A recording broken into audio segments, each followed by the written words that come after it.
I just don't want to hit it if you've hit it. You don't want to hit what if you hit what? I said, did you hit go live or are you waiting for me to hit it? I don't know. Did you hit it? No. I didn't hit it. Okay, well, we are live though. Then you must have hit it. What happened? Did you break it? Can we repeal the 19th? God damn it.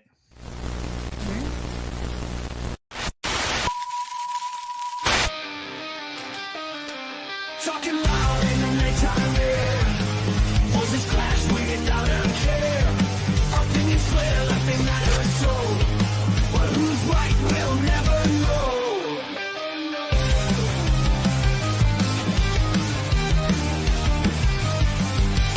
Microphones like weapons drawn. Swagger in the twilight dawn. Each word iron, each thought steel. To be heard is the final deal. Howling offense in the midnight haze. Everybody's offended, each one sways. We're offended, you're offended, that's the way. Claim the night with the things we say. Truths clash like broken dreams. Voice to voice, let it scream. What's real in this foggy light? Bow hard till the morning light. Feel the hunger of the crowd. Anxious to erupt so loud. Unity in discord side. Witness as their worlds collide. Howling offense in the midnight haze. Everybody's offended, each one's way. We're offended, you're offended, that's the way. Claim the night with the things we say.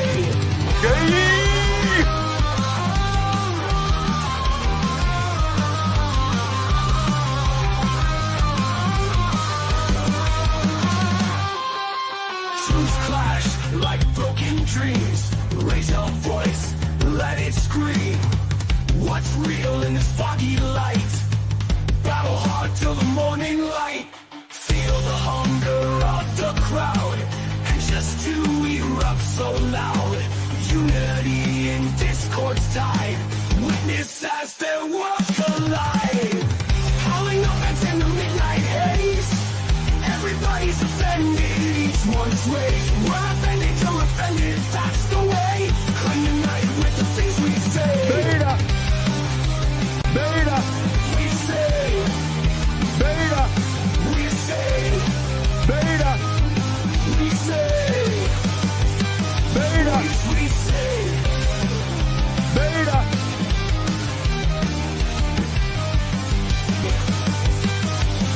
We say. Beta! My mother twitted my fucking temples!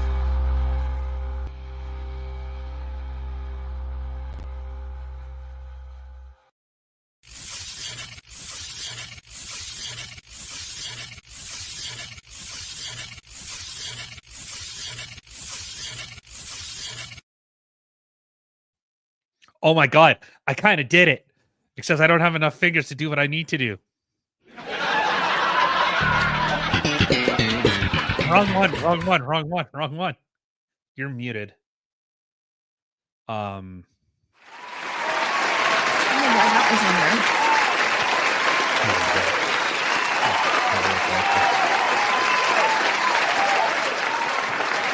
Hey, what is up, everybody? Yes, it's nice to see everyone. Okay, shut the hell up! Thank you. Silencio! Hope everyone has had a fantastic day so far. If you are new here, hi, hello, welcome. Don't forget to hit the little subscribe button down below. It is hump day, so wow, chicka, wow, wow. Sorry about my dog whining in the background. Air raid. I mean, and thank you for clicking on the little button to come sit with us, listen to the craziness going on in the world today. We're doing it a little differently today. Just doing chill sesh today. Yeah, it's a little bit of a chill stream. Well, we're gonna go over the Epstein files. I guess 20,000 documents have been released to the surprise of no one. Nothing has come out, nothing new, no information. But of course, the media, with any opportunity to try and spin it any way they can. And actually, CBC has a base take. They actually just reported. So, I mean, That's new. dude, that's what I'm saying. Yeah, so we'll talk about that a little bit. Also, CTV released, or I guess what's being reported, at least by CTV, that well, I guess I'll put it this way.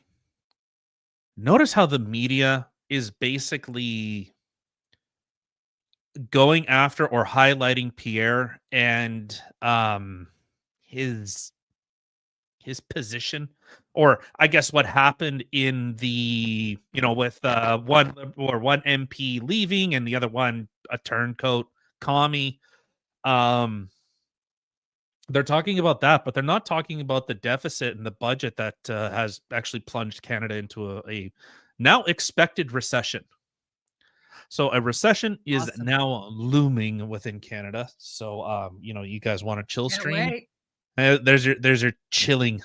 There's your chilling. Yeah, so Yeah, we'll you're go doing the over wrong that. kind of chill, I feel. It's supposed to be like chill, not like chilling. But we are getting Um close to the winter months, so I don't are we really gonna continue on with the yes, just a little bit. okay. We're not gonna make a big thing about it, but yes. Yeah, so we had we invited Viva Fry on yesterday. I'm not like calling him out. I'm not like, yeah, look, he ran away. Like, no, the dude owes us. He owes no one anything. But we just, I had a brief exchange with him and going over the ostrich farm stuff and just kind of the hyperbolic, and I guess that's what kind of the media and just this if you're not saying the most hyperbolic crap possible, everyone just kind of ignores you. So you have it's a weird vicious circle. But I guess we'll talk a little bit more. I should actually have information directly from someone that works with large animals with communicable diseases. And I don't know, maybe we'll find some like brain rot videos just to kind of like have giggles at. Yeah, and some other stuff. But of course, before we do, yeah. How can we dash when our earth is turning? They don't produce anything. They don't do anything. How do we sleep when our beds are burning? How can we dance when our earth is turning? I hope that like I double hope- doesn't come through in the recording. No, it doesn't, because I just got rid of the double part. Because you can actually, there's a spot on the screen that says, sorry, StreamYard did like this update. So yeah, I don't know if on YouTube, on YouTube, you're supposed to be able to watch us at portrait or landscape. Right. However, when I'm looking at it, it's looking all portraity, but that's okay. We're just gonna go with it. Oh, is it? Because Well, that's cool. let me know. Let me know, YouTube people. That's Can cool. you see it landscapey? Oh God. All right, so we're just gonna get into this. You know that the left is a fickle beast. They like to kind of talk about attacking someone's immutable characteristics. You shouldn't attack someone based on their immutable characteristics, their sex, race, gender, because apparently that's your gender is immutable, like you can't change it. I don't know. All right. But just like, did you see that interview that Sydney Sweeney had where the chick's like, wasn't it bad for you to, use genes, and with the implication that your genes are superior as a white woman? Doesn't this blah, like, it's just I'm sorry.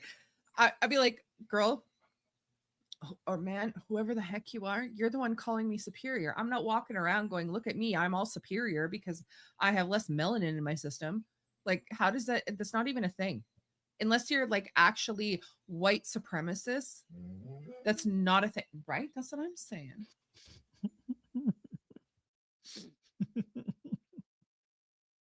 She's very chatty. Goddamn chatty Kathy. Yeah, so if you guys do, of course, like the show, share it with your friends. Hell, share it with your enemies. Or maybe even your frenemies.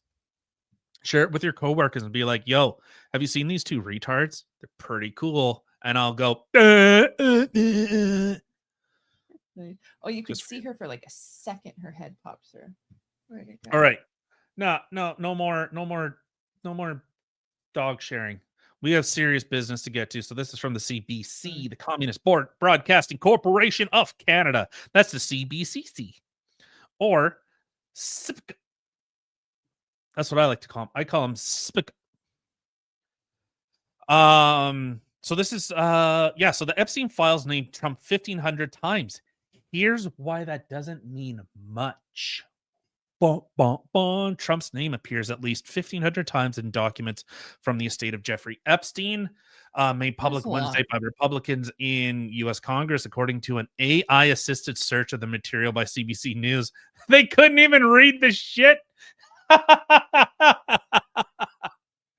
Your whole job is to like read it, get the information, but they just want like, hey, Grok. No, they wouldn't use Grok because, you know, the commies. Yeah, they'll use the Googs. Yeah, they'll use Gemini because it's free. So they went over to Gemini. I was like, yo, Gemini. Was Trump like super evil? Like he was doing stuff with those children, right? And it goes, no information actually ties him to anything like that. And they went, God damn it. Right. Oh, I had him. He was within my ground. He can't keep getting away with this. I'll get you next time, Gadget. Sorry, should have done the whole thing like that. Yeah, I just did the Gadget. Yeah, I used to be able to do Dr. Claw. I don't know if I can anymore, but I'll get you next. No, don't fuck. Oh, do it. Yeah, you hush, child, wench, or you're back in the kitchen where thee belongs. I'll get you next time, Gadget. That's Did that come through? Yeah, yeah, it did. I know if I go really deep, like the microphone won't even pick up my voice. But anyways, so the vast majority of the mentions, however, appear to reveal nothing new or substantive connecting Epstein, the disgraced financier. Republicans on the U.S. House Committee on Oversight and Government Reform released what they described as 20,000 pages of documents received from the Epstein estate. The documents include blah, blah, blah, blah, blah, blah, blah, blah. CBC News analyzed the file using the Google application Pinpoint. God damn it. I didn't read that. I went down to the other section where it says Democrats released emails. I didn't read that part. A tool that converts image files into searchable documents. While the analysis showed Trump is mentioned more than 1,500 times, a significant proportion of the references are in news reports from 2016 onward, covering Trump's first campaign for the presidency and his first term in the White House. So this is actually, I had posted this on X when this first dropped, because the Democrats said that they leaked. Oh, actually, sorry. Yeah, they have the quote right here. So earlier on Wednesday, Democrats on the House Oversight Committee released 3 emails out of the 20,000 plus pages that they claimed raised serious questions about Donald Trump and his knowledge of Epstein's horrific crimes. I had taken that and I said, watch what the media does with this, because they are going to try and make a mountain, or like, look, we have all this bombshell information that Donald Trump knew. In fact, I think that was the headline that I had shared was Trump had knowledge. I can't remember exactly how they worded it, but basically Trump knew what Epstein was doing. That's how they tried to frame it. And even the CBC couldn't find anything damning. And you know they have motivated reasoning. They couldn't find anything actually tying him to this. But the Democrats intentionally tried to leak this information to try and get ahead of the story. Of course they did. So this is one thing. I don't, like, have you ever heard of like the anchoring bias? No. So the anchoring bias is if you are given a piece of information that kind of anchors your view. And so you'll always kind of fall back to that reference because most people that don't actually read the news or listen to the news actually have any information. They'll say exactly that. Wait. So those emails raise serious questions. Donald Trump knew about Jeffrey Epstein's proclivities to women, young women, even though Donald Trump has said, and it's not like he hid it, where he said Epstein likes them, let's just say on the younger side. Yeah, and he was literally working with FBI agents. What do you know? True. Mute your phone, jackass. You. Yes. Jackass. Oh, it is. Okay, it is. Nah. Imagine if it wasn't. Right, jackass. But yeah, like he was working with the FBI against Epstein. So of course he knew he was working with the FBI. I don't know if that's true. I don't think that's been confirmed. I think that's just some spin. I'm gonna look into that because I would encourage you to, because if we're anything, we're accurate with our reporting. 100%. Without question, without fail. But this is how the media tried to push it. So they tried to get in front of the story. So that's the whole thing with the anchoring bias, is the initial piece of information that you have anchors you to there, and it actually takes a lot of effort to dislodge you from that position, which is why the day before they went, look at this, Trump knew about Jeffrey Epstein's things. So I think I had said something to the effect of, well, the Democrats knew about it. Bill Clinton, Bill Gates, Hillary Clinton, start naming people. They knew about it. They knew about it 100%. But it's interesting that they always try and tie it to Trump. Even this guy, you guys remember this little creepy degenerate? Remember Eric Swalwell? Or Fang Fang. Remember Fang Fang, where he says, if Trump had sex with an underage girl, should he still be president? This guy literally had sex with a Chinese spy and was giving them information. But yet somehow he's still around. Well, yeah, but it doesn't matter. It was him, not the president. He's not president, so it shouldn't matter. There you go. There's your Chinese spy, Mr. Fart. Well, I guess not Fart, shits himself. Like, you never seen that video? Where he literally like rips ass on an interview? Like, it wasn't like I'm sitting here talking and I kind of like, try and hide it. He notably stops and you hear,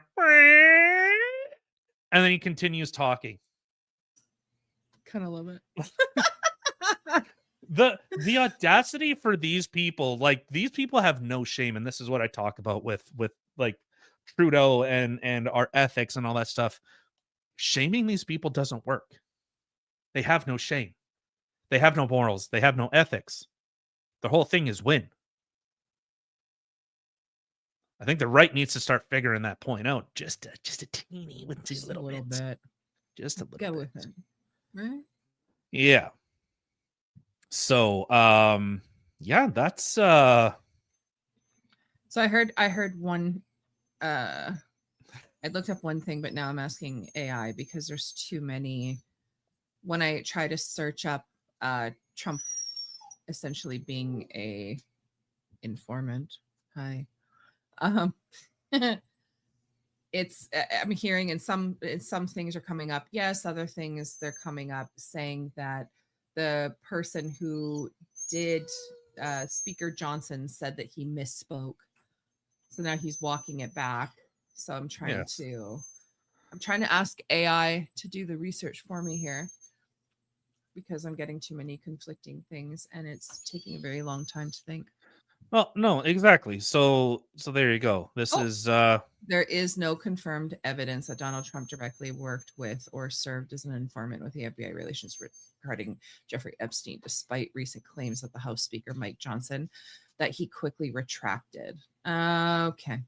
All right. mhm, Well, I have been put in my place. that's right. I will walk away now. Exactly. You know what? Maybe we'll go over to Steven Crowder for the next segment. But yeah, so nope. Nothing with regards to the FBI, and especially with a lot of people are losing a lot of confidence in him, especially with walking back with H1B, with working with China. Um people are notably pissed, and I think rightfully so. After that whole Turning Point USA event at UC Berkeley, that seen members of Turning Point USA attacked, like viciously attacked. Um, I'll say this though. You're not hearing a lot of rumblings, and I know a lot of conservatives are getting pretty pissed off that Trump wasn't, or just the Trump administration wasn't really saying much with regards to what happened and what has been happening with Antifa. And I think that's actually a good thing. You do the saber rattling before the war, but once the war starts, you don't talk that much. You do all, like, if you ever watch like boxing, UFC, MMA stuff, there's a lot of shit talking before the fight. But once the fights start, how much talking are they really doing? Probably not all that much. Probably not. So that's more or less how I'm kind of looking at this stuff. Trump, again, how many times, they keep referring to him as like the Teflon Don, because every single time it seems like he did this. Well, it didn't stick. It didn't stick. This whole thing with the E. Jean Carroll and all this type of crap, none of it stuck. Well, McGregor, he is a little different. He loved to run his mouth before, during, and after. So, McGregor. so that's a lot of what how I actually view this stuff that's going on. Yeah, I think Nokian's very, very quiet. So I think that there's going to be a massive crackdown. I would not be surprised if DOJ has infiltrated these groups, and they're just gathering information at this point. You've seen how Antifa had to change their whole look, because before they were all black bloc, all masked up, black and red, and trying to look intimidating. But now what did they have to do? They changed to, silly inflatable costumes so that they could try and get that propaganda photo of, the evil police and the evil riot police, attacking, that's the way that they'll frame it, attacking these freedom fighters. But that shows that they are losing the propaganda war big time. That they've had to go into silly, dumb costumes to try and do this. Which is fair. Or true. Yeah. I don't know if I can share this. What? I've seen this today and it made me laugh. Hold on. Is it? Are we shifting to something else? No. It had to do with the Antifa thing. Oh, okay. Why you know what we messed up here. What is it? The big thing? It's not letting me like share from Signal here. I'm just trying to pull it up. I had to save it. Come on.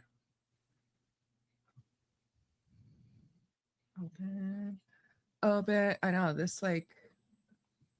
See, that's why I don't let women in charge of stuff. I hate you so much right now. Can you just work? I'm like,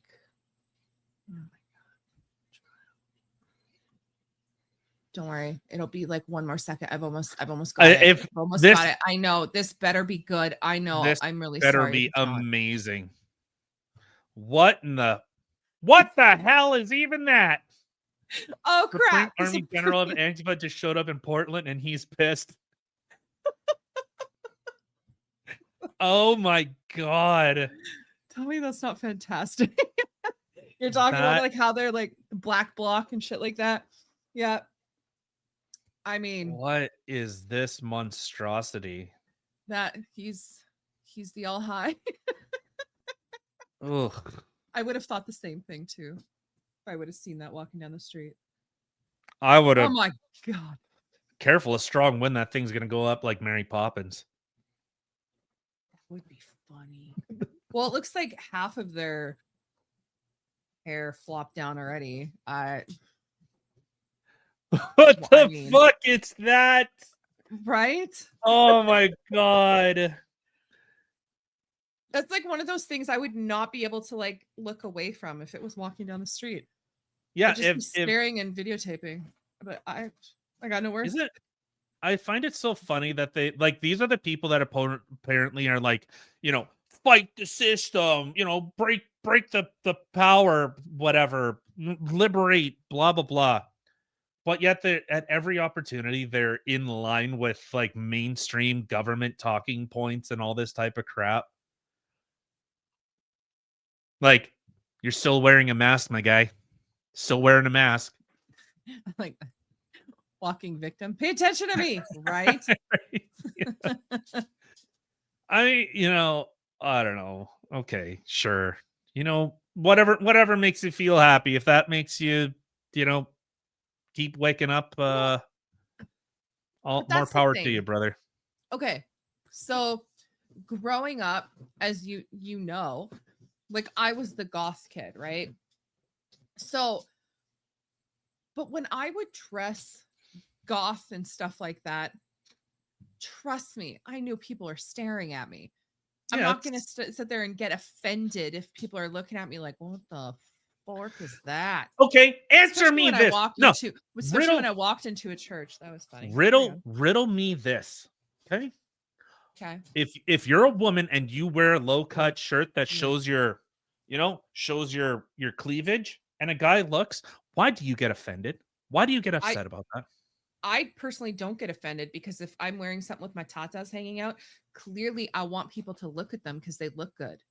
Yeah, like Like that's literally, you don't wear something like that if you don't want someone looking at it. End of story. Like, do you think Russell Brand, when he walks around with like his shirt, like what was the joke I meant? It's like, Russell, if your V-neck gets any lower, we're gonna see your balls. Right? I know. Getting down there, right? We'll see if I I don't can know. find like just how, because he always has a All the Um, time. He always has a super V-neck. It's very like 70s, 80s style. No, 70s. Very 70s. I'm trying to. Okay. Oh, here we go. Perfect photo. Perfect photo. God damn it. I'm amazing. I'm I know, it amazing gets at using my lower and fingers. lower and lower. Yeah, You see the belly like- button ready. There we go. That's not even that bad. I've seen ones that literally go to his belly button. Did you see when he was on Alex Jones? He was literally wearing like a bathrobe, Was he? literally in Oh a my bathrobe in fucking boxers. I actually want to see that. I think that would be a really interesting episode. Him and Alex Jones. I think that would It be was entertaining. wild listening to it. Right, but like, so I don't know, is but- is he inviting people to look at his cleavage? Yes. I can't help but look at the titties. I mean, it's there. It's like right out in the open. Oh, that's like, this is his I'm homeless Man attire. bun. Yeah.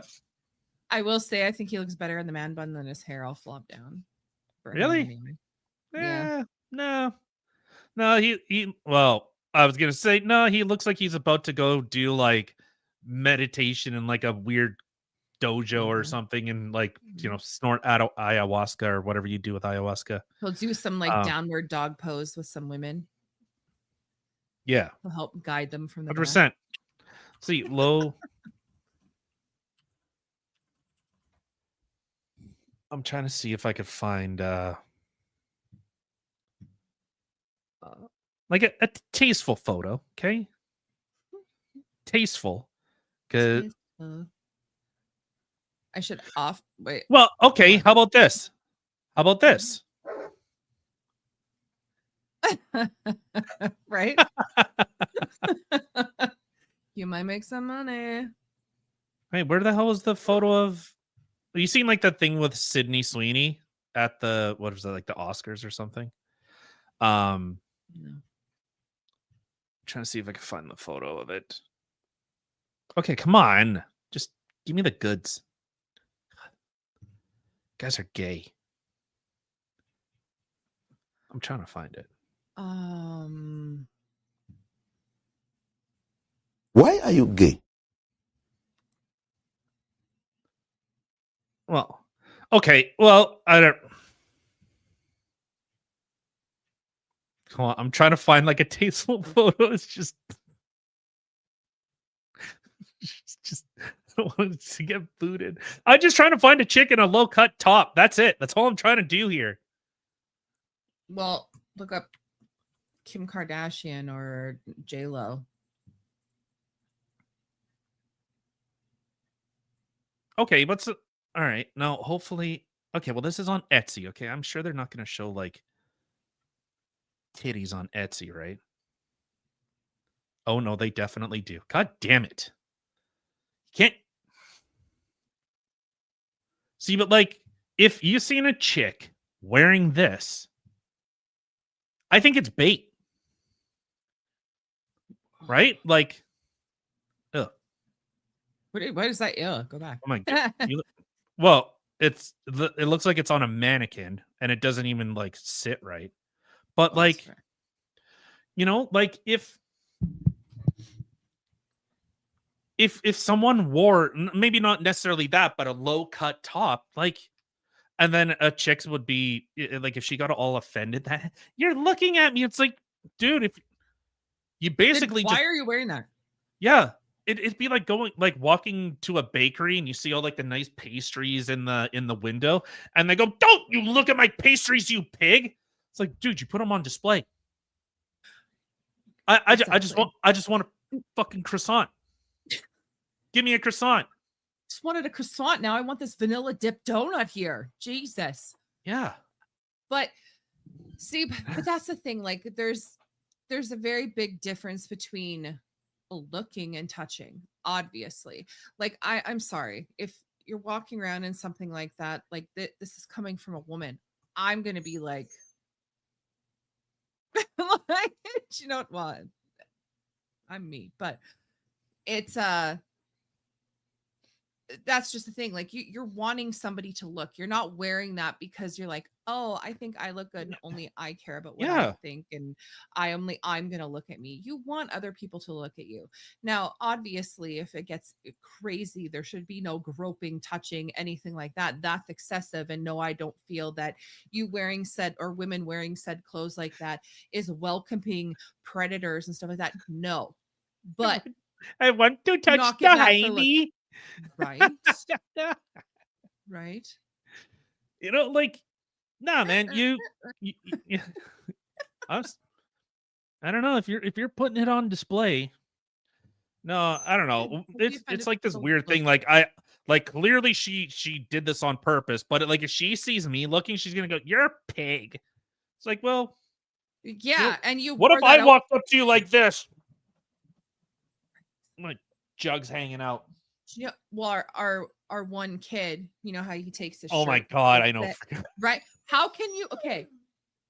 How do you not look at that? Like if he's walking past you, you'd be like, what? Like you can't help but stare at it. I mean, Well, that's completely derailed, but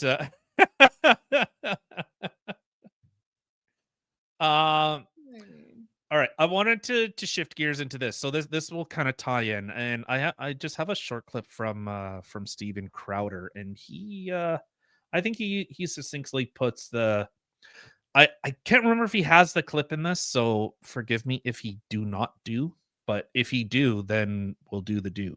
The interviewer for Gentleman's Quarterly had to keep pushing because even though she thinks that it's better if celebrities can sort of stay out of politics, she really, really, really wanted to drag Sweeney into politics. Is there something that you want to say about the ad itself? The Sydney Sweeney has great genes. Do you have? The ad spoke for itself. You think the ad spoke for itself? Yeah. Okay, and the criticism of the content, which was basically that maybe specifically in this political climate, like white people shouldn't joke about genetic superiority. Like that was kind of like the criticism, broadly speaking. And since you are talking about this, I just wanted to give you an opportunity to talk about that specifically. I think that when Thanks for the I opportunity. Yeah, right. have an issue that I want to speak about, people will hear. Yeah. Stop being a nosy bitch. Me, he's not wrong. Perfect advertisement. Thanks, Crowder. Right. But you see the loaded question, because they immediately, these questions aren't in good faith. They're loaded questions. You know, when did you stop beating your wife? It's that type of question. And let's be real. I'm not getting my politics from Sydney Sweeney. I just want to see your big jugs jumping around in a movie. That's it. That's your eye candy. People want to look at beautiful people on screen. This is why all you broads love Jason Momoa, because you've seen this hunky dude. You see him, yeah. All you chicks were like that. You looked at him and went, "Wow, oh my, oh."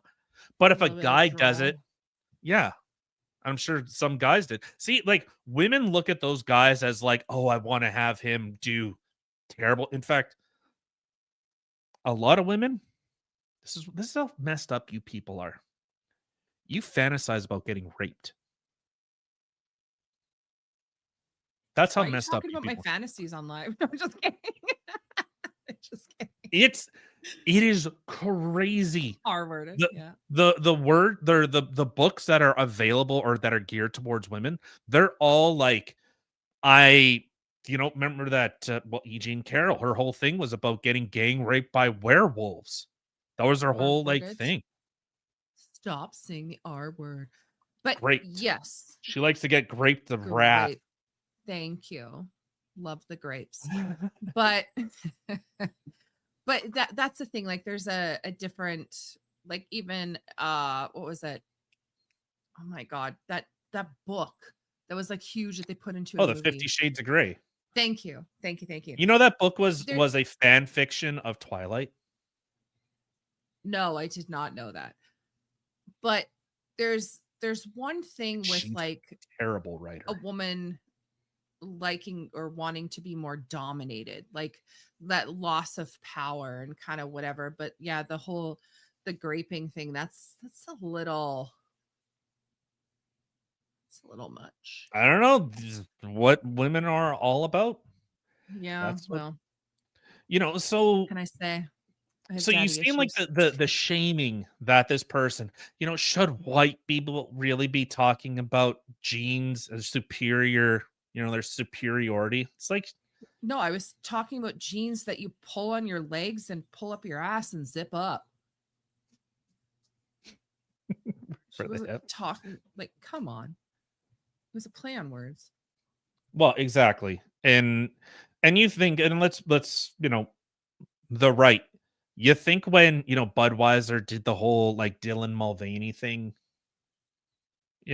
that they aren't doing the same thing? Because remember, after that whole backlash, they went with like, who's a comedian that everyone likes? It's like, well, it's Shane Gillis. You think they don't do that same thing? Like I get ads for like this thing's for men that like killing animals and I don't know, doing manly stuff. Like this stuff's bullshit. Like it's that type of thing. So you think companies aren't just playing that? Like if they suddenly switch their tune, if you suddenly realize companies aren't doing the whole gay pride flag inclusive progress thing, you're probably being pandered to. Yeah. But I'll say this. There was a time when brands targeted a specific audience. You know, Budweiser used to have the Budweiser girls.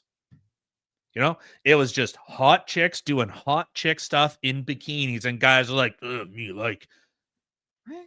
Whatever happened to the good old bikini contest? yeah. Now the bikini contest got sausages in between their legs. I mean, Did you see? Oh, what the hell country was it? It was like a dude won like Miss America or some 100%. Miss Universe pageant or something. And this person is fugly. was it Straight up. trans? Of course. That's why it won. Actually, Nokian, did you see, speaking of beer commercials, did you see the new one that they made? Which was like liberal copium on steroids. They remade the Molson, was it Molson? I am Canadian.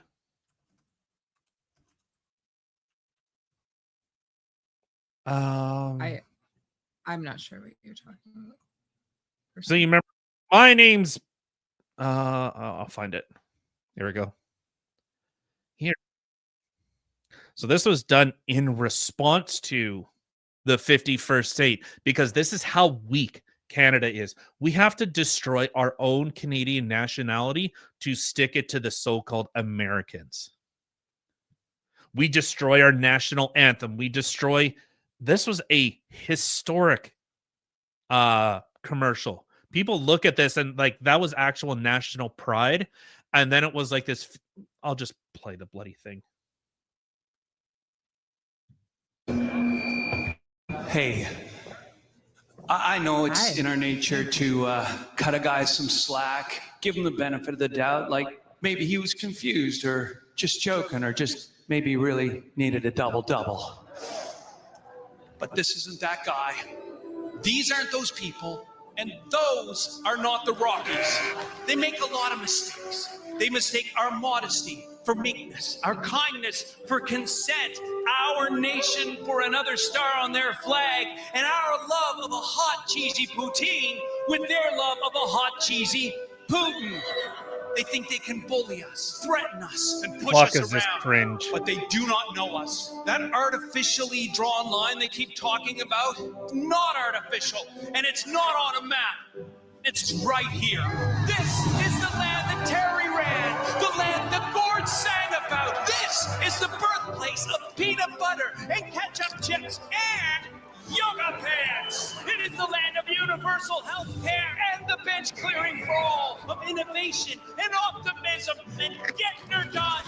This is the land of the peacekeeper and the Shawinigan handshake. Are we perfect? No. That's pretty funny. But That is funny, we though. are not the 51st anything. We are the first to unite in a crisis, the first to build bridges, not walls, and the first to stand on guard for thee. My name is Jeff, and we are Canadian. Gay! Thank you.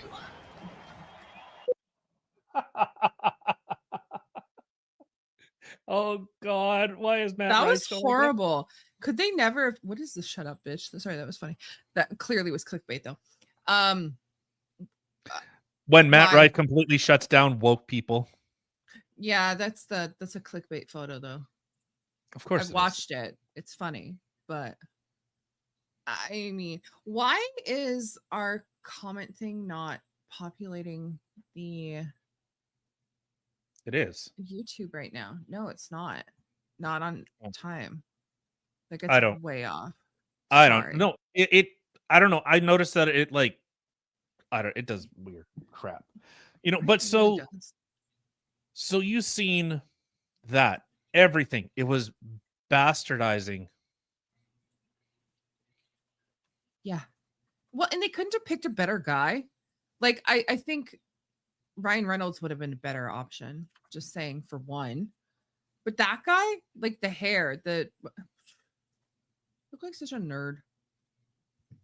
And he didn't have that, like, even though he's trying to like yell and whatever, he didn't sound like he had that conviction or that passion in his voice. It sounded ridiculous. That was just horrible. Well, that was bad. So here's the original ad that played 15 years ago.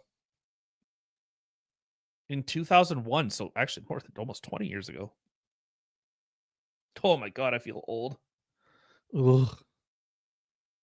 All right.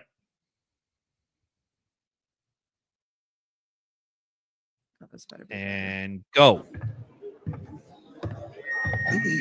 Hey, I'm not a lumberjack or a fur trader, and I don't live in an igloo or eat blubber or own a dog sled. And I don't know Jimmy, Sally, or Susie from Canada, although I'm certain they're really, really nice. I have a prime minister, not a president. I speak English and French, not American, and I pronounce it about, not a boot. I can proudly sew my country's flag on my backpack. I believe in peacekeeping, not policing. Diversity, not assimilation. And that the beaver is a truly proud and noble animal. A toque is a hat. A Chesterfield is a coach. And it is pronounced Zed, not Z. Canada is the second largest landmass, the first nation of hockey, and the best part of North America. My name is Joe, and I am Canadian. Thank you. Better. At least he had the conviction. He might have looked a little Yeah. nerdy, but he had a better look to him for one. And two, at least he had that passion. He had a little passion, but I do notice that we have such like this little dog inferiority. It's just such a weird position that like that was done in jest. That was we looked at Americans as our brothers and sisters. We always ribbed each other and all that stuff. Yeah, don't worry. I don't know. Just Kilkenny, do they don't sponsor us? I wish I would. If Guinness like sponsored us, oh my god, I would die. I would literally die from liver failure. He would die from that, and I would die if Screwball sponsored us. Don't give free advertising. You showed. I can show mine. You show me, yours, yeah. I'll show mine. Yeah. But it's just, especially with, like, I'm trying to think in 2001, that was obviously, the whole war on terror kind of happened, and 9/11 was kind of fresh in our minds, and it was more of a, hey, we're here to help our American brothers and sisters. This one, it was because Donald Trump was trolling Justin Trudeau.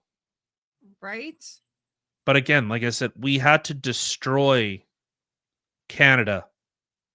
We had to denigrate our own country. And instead of just,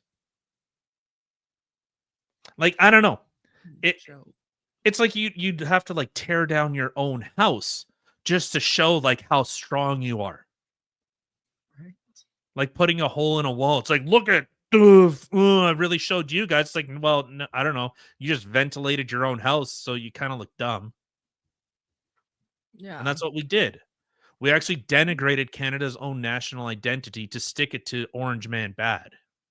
Which is so funny, because the thing is, like, okay, for one, I'm sure it was initially said as a lark. Two, I'm sure in his head he's sitting there thinking, no, this would be a good thing. Puts it out there, because then if the prime minister was like, you know what, this sounds like a good idea, perfect, let's form together, and it would happen. But if he actually wanted to take over Canada, he would have done it already. Well, Like, it wouldn't be that hard. And I think what's really important is, like, you've seen when Carney got into office, what did he do? He had the king come, trying to foment this old nostalgic Canada. That's what he was trying to do. That's what this ad was about. It's harken back to another age. That's what they were doing. I don't know what jazz is. I'm pretty sure jazz is for people who like to get their taint waxed or something. I'm a scat man. Ba-da-ba-da-ba. You know that guy did that because he actually had a really bad stutter? Yes. I did know that. Our child told me that. Oh, did he? And then he got that song in my head for days. Yes. I don't see when I hear that, like the internet has ruined me. So when I hear I'm the scat man, I just No. Did they teach you that one in school, Jimmy? Scat man. I got some jazz for you. You got some jazz fingers? Show me them spirit fingers. So I want to shift into this. Just a little tiddlywink, a boot. About it. So this is from CTV News. I guess you should probably say your spiel. Say your spiel. Oh, yeah. God, finally it's my turn. All right.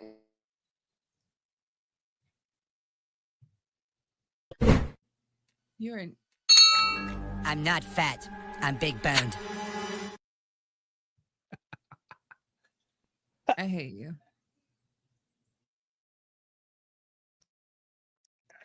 Good choke. Karma. Choke on it, you whore. So this is a live show every Monday, Wednesday at 8 o'clock Central Time. And on Saturdays at 1 p.m. Central Time. Don't forget to share, subscribe, all that fun jazz. And don't forget to hit the like button.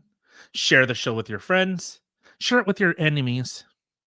I appreciate every single one of you over. I see all you guys over on X and YouTube. Thank you guys very, very much. And I see you guys over on Rumble, of course. Now you can speak. Child, you can speak. I'm not fat, I'm big boned. Please, sir. I want some more. You know what really grinds my gears? You, America. Fuck. You, Tyler. You. Asshole. All right. So we'll shift into this. So Pierre Poilievre says no reflection on his leadership style following the floor crossing and resignation in his first media availability. What a weird way to say that. Since two MPs announced they're leaving his caucus, conservative leader Pierre Poilievre says he plans to continue leading the party as he has been. I wish he would go more, but that is where we are. When asked by a reporter to respond to comments by former Conservative MP Chris Dutremont, who last Tuesday announced he was crossing the floor, I still think there should be a by-election. You don't get elected by people and then decide to just change. You don't get to just leave. Agreed. And blamed Poilievre's leadership style for his decision. Poilievre quoted previous remarks made by the defective MP in the House.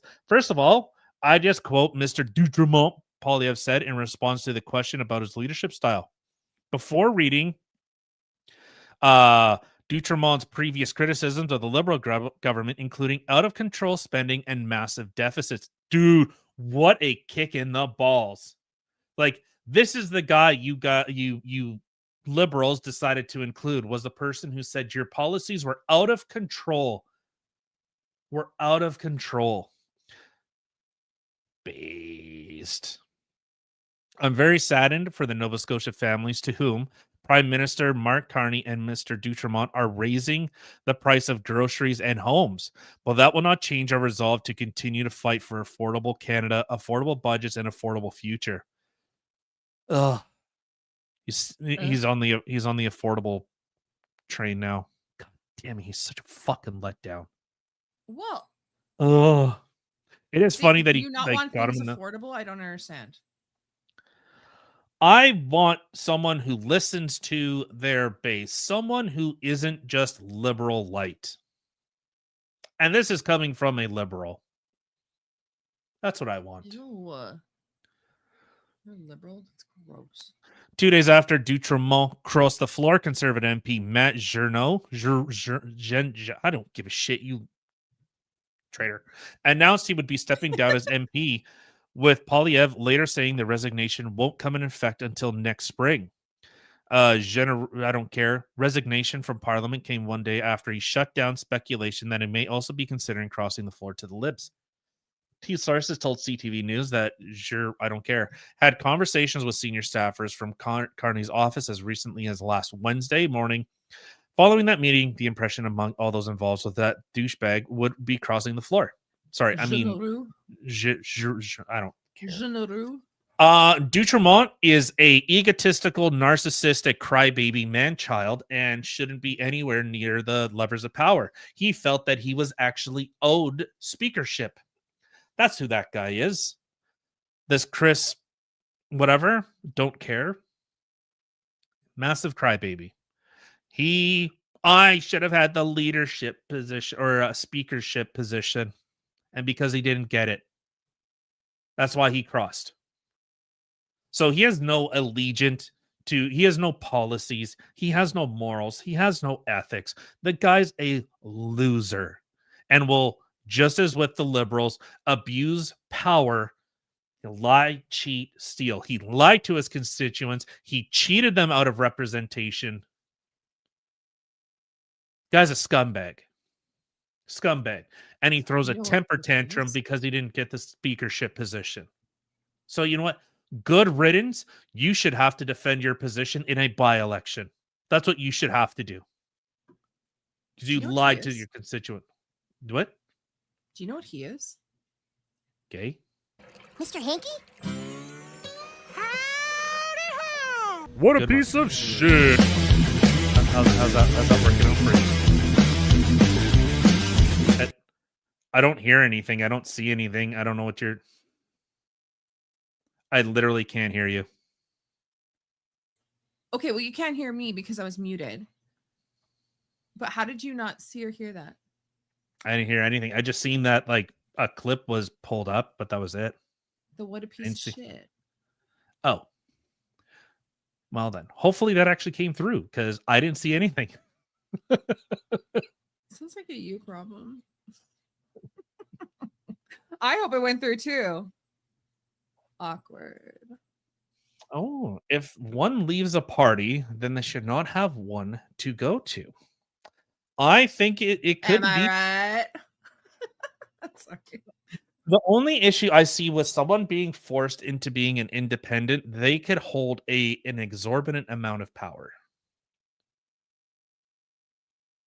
I think that would be an issue because then they would just, have, I don't know, one or two independents. I think if you were elected under a party banner and you decide that, hey, I'm going to leave because you were given pretense that you were part of this party, you agreed with these policies, and you were willing to, clearly showed that information or showed that willingness to side with that party. And then when you have your little temper tantrum hissy fit, you switch sides. The same guy. This guy can't be trusted. He's a liar. How can you vote on a policy that you think is terrible and, as Pierre even quoted him, out of control spending and massive deficits, to suddenly then vote in support of it 3 days later? What changed, my friend? Is it just party politics? You'll play party politics with the liberals, but you couldn't with your conservative counterpart who funded your election? At the very least, you should have to pay back all the money that was used to, secure your victory. Yeah. 100%. That's what I think. I think he should have to defend his by-election on his own dime now. Not party not party resources, or pay them back. I wish Pierre, like, okay, could you guys imagine this? Imagine if Pierre said, you know what? Canada has some of the wealthiest resources in the world. We have the resources the world wants over. People come here. Germany came to us last year or 2 years ago, begging for oil, begging for power. Really? Yes. But imagine if he said this. The liberals turned them away, fueling the Russian war machine that is now devastating Ukraine. Even though I don't agree with it, that sounds a lot better than nothing. Canada has some of the richest deposits of rare earth minerals that we should be exporting. We should be developing that technology here. If I'm elected, Canada could easily, we could be operating at profits. And in fact, every Canadian would be getting a subsidy because of the amount of money that we were getting. That food program that you care so much about, it would actually be funded by those mining companies. So your taxes, in fact, your taxes would get reduced. Your income tax would get reduced to 0. Imagine if you said that. You wouldn't have to worry about income tax because Canada would be making so much money. We would get our young people back to work, working in those mines, That'd be nice. supplying the They'd actually world. work. Yeah, 100%, Todd. How do the liberals beat the conservatives to talk about nuclear? Conserve is literally in their name. But the conservatives can't. How do the liberals beat the conservatives to nuclear frickin' power? Yeah, it's a little weird. Now, the issue is with them, the only reason they want to use these nuclear plants for data mining. So they have data centers. That's the reason. The expectation is with AI requiring so much power, they need nuclear power. But imagine, yeah, see, Nokian, 100%. Imagine all the jobs for the young people. Imagine Again, if the young people would actually work. I think they would. If you've seen that you were making, $10,000, $15,000 a month to go work in a mine for a month, poof. Are you kidding me? I'm not gonna lie, me personally, I don't think I could do it. Like working. Well, in a yeah, because you're a mine, that pussy. horrifies. Yes, that actually horrifies me. Being underground, but the people who can do it, I give them props for it. Even the ones that work on the freaking oil rigs and stuff like that. Like the amount of money that you can make is insane because of how dangerous it is. But So give props to anybody who could. There were guys that I used to do training for that worked on oil rigs. They would get paid, I think it was weekly. What they would do, they were making so much money. So they would do like they do their 1 week or 2 week stint. I can't remember what it was. It was either bi-weekly or weekly. Let's just say it was bi-weekly even. They would get their paycheck. They would fly down to Vegas, party all weekend, and then Monday morning be back on the rig. They did that for months on end. For months.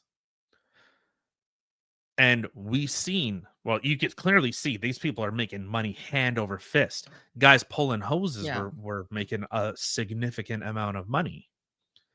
So there's definitely money to be made, but every liberal goes, ew, you're going to be a rig jockey? Gross. Oh, you're going to be you're going to go work in the oil fields? Ew. I'm too good for that. But I'm going to sit here and write up listicles about how Brad Pitt's junk looks in different sets of clothing. If you think I'm joking, go look it up. It's funny because like people snub their nose to people who do stuff like that, but yet you see people who work those jobs that literally have all the freaking toys. They've got quads, they got Sea-Doos, they got ski-doos, they got boats, they got this, they got like they literally work hard and they play hard. And I don't they can travel, they have nice homes. Like it just come on.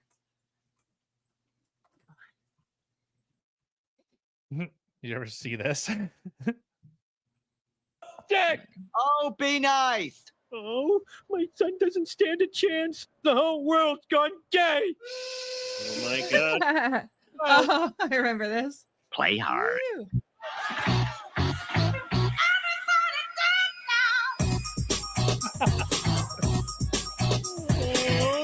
Yeah.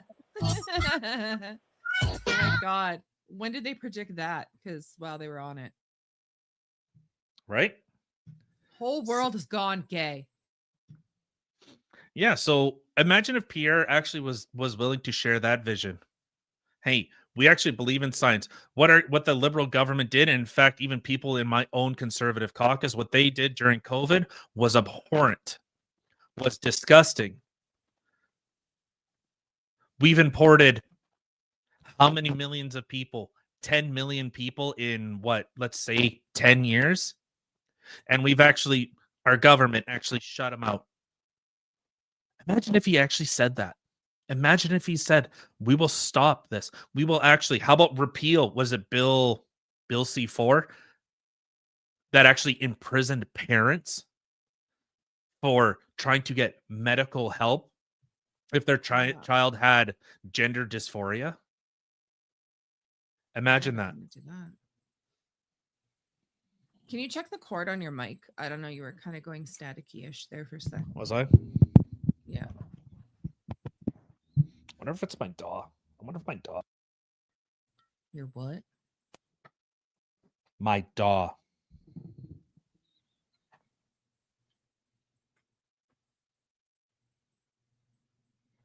I don't know what the hell you're talking about. I'll just smile and nod. Oh, now you froze. That's cute. You like froze in a Meow? dirty look face. That's lovely. Stop giving me that look. Oh, hello. It's just me, guys. Everyone's had a great day so far. And now is a good opportunity to tell you again that we are live and feed the plant. Feed me Seymour. Feed me all night long. All night long. What was the other thing? All right. So you wanted to kind of touch on but before that. So do you remember the conversation we were having the other day about that trans individual at Gold Gym? How the singer ended up having like a discourse with him and ended up getting banned from the gym. Right. Her membership revoked, whatever. So did you know this is cute? So this trans individual is a gay man. This trans person accused of exposing himself in a women's locker room was convicted of brutally beating his ex-wife before taking her name. Wait, where's Jesse Lee Peterson? Beta. What?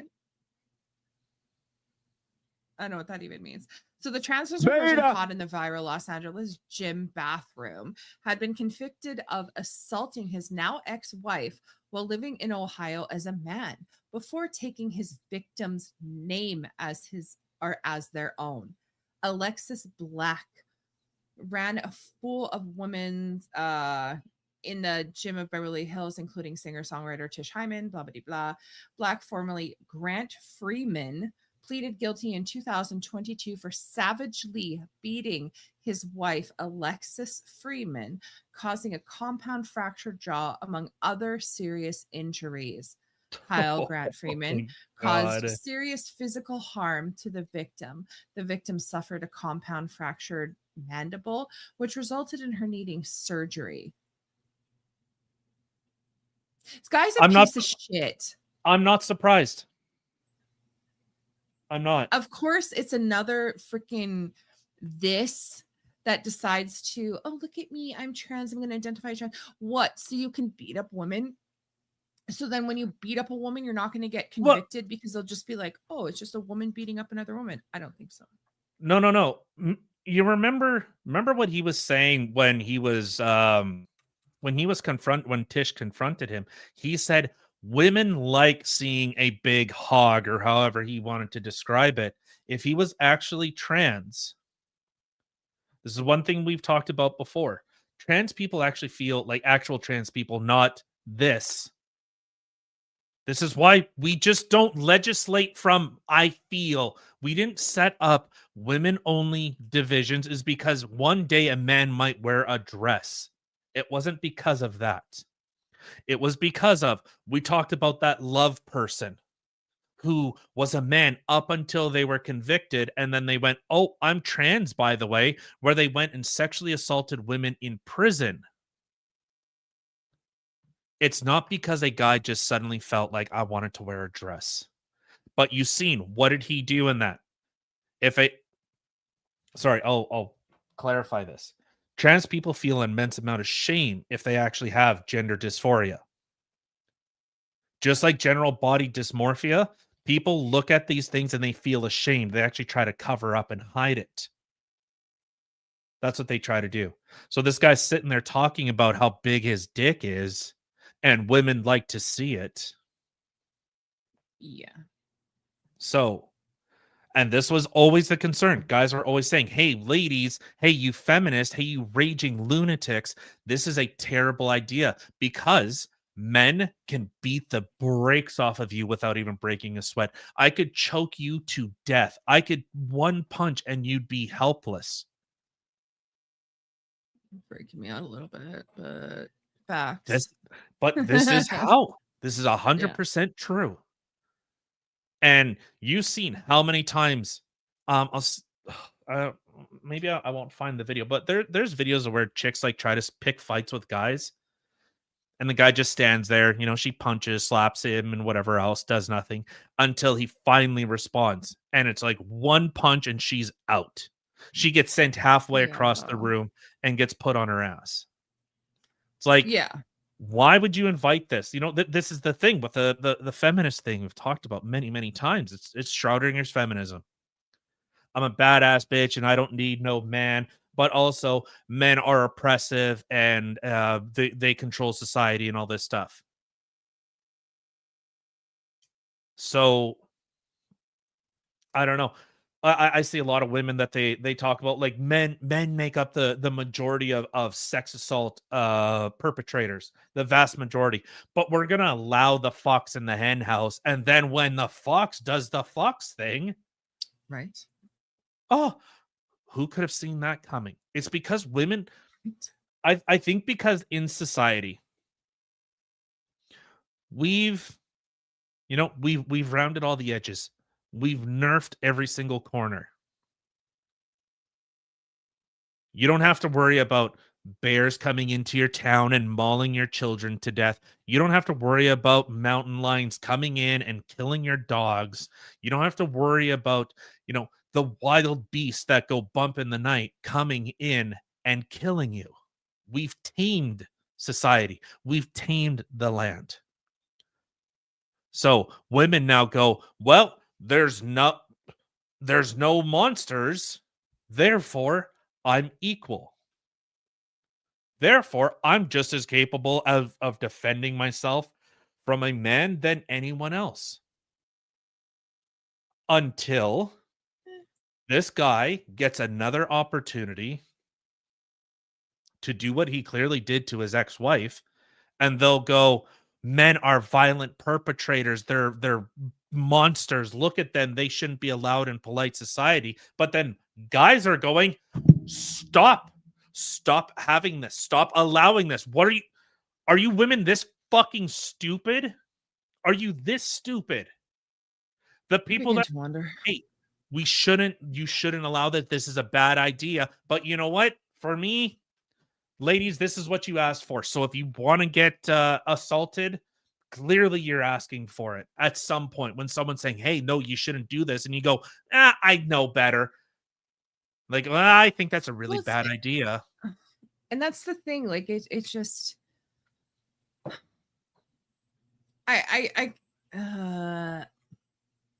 I have, because I'm right. You know, because I'm right. No, shut up.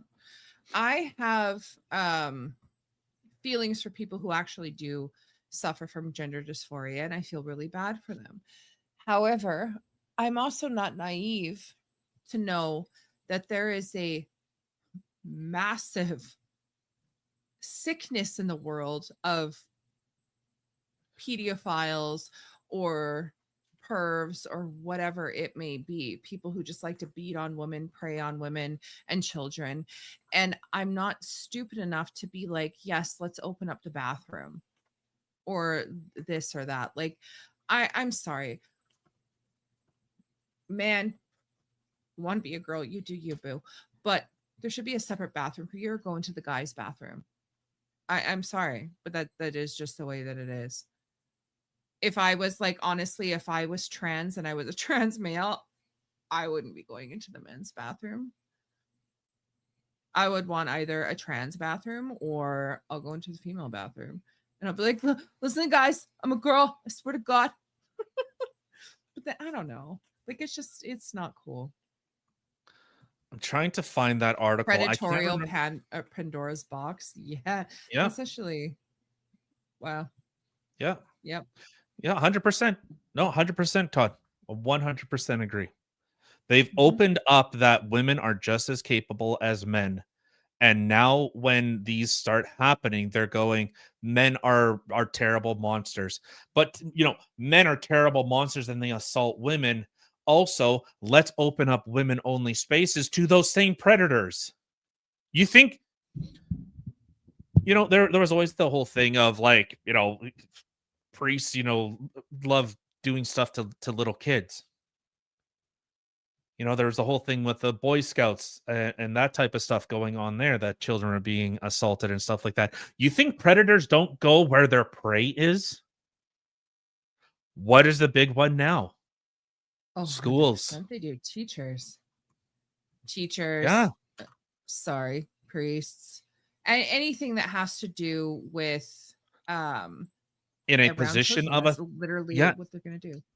In a position of trust, where normally a parent would give, like, you know, they give a little bit of leniency, but now parents are going, I don't want my children anywhere around these freaks. As we talked about, it showed last time, a teacher gave an assignment to a bunch of kids about describing their sexual desires or their sexual fantasies in detail. So gross. You think predators aren't going to go and do this type of stuff? And when guys are going, hey, that's terrible, 100% homeschool your kids if you can. Or at least find a community, you know, that you can. I know there's a lot of co-ops and stuff that are coming, you know, they're becoming very prominent. And COVID was a big, you know, really spurred that on because people finally got to see. People finally got to see what was being taught in schools. And notice during COVID, that's when all of that came out. People went, what is your teacher talking about? And then teacher said, you can't have anyone that can hear us. They started putting in these weird stipulations. I can't indoctrinate your kids if your parents hear what we're talking about. You know, tell me about your weird little kinks and all that other stuff. Like this is what these teachers have done. Is it Channel? No, what the hell's her name? She's been really good at documenting this. Well, the thing is, like, if that is something that you financially can do, this lady, homeschool your kids, do it. 100% do it. Not that lady. That's not a lady. That's a man, baby. I gotta Her put that on the soundboard. Channel Fall. She's done quite a bit to expose a lot of this. She's done a lot of that within Canada. So, this is where we see a lot of this stuff going. You're seeing a lot of people are saying, "Nah, I'm done with this. I don't want to see this stuff anymore." So, yeah. All right, let's Okay, let's shift gears into the ostriches. Firstly, though, yeah, she's a cool chick. I like I don't know how to say her name. I assume it's like Channel. looks like Channel. I don't know. Wait, hold on. Which one's got the? Maybe it's Chanel. Is it Chanel? It might be Chanel, actually. Okay. I think Channel has 2 N's in it. Well, yes, it does, but Then that's Chanel. Okay. Well then. Please, sir. I want some more.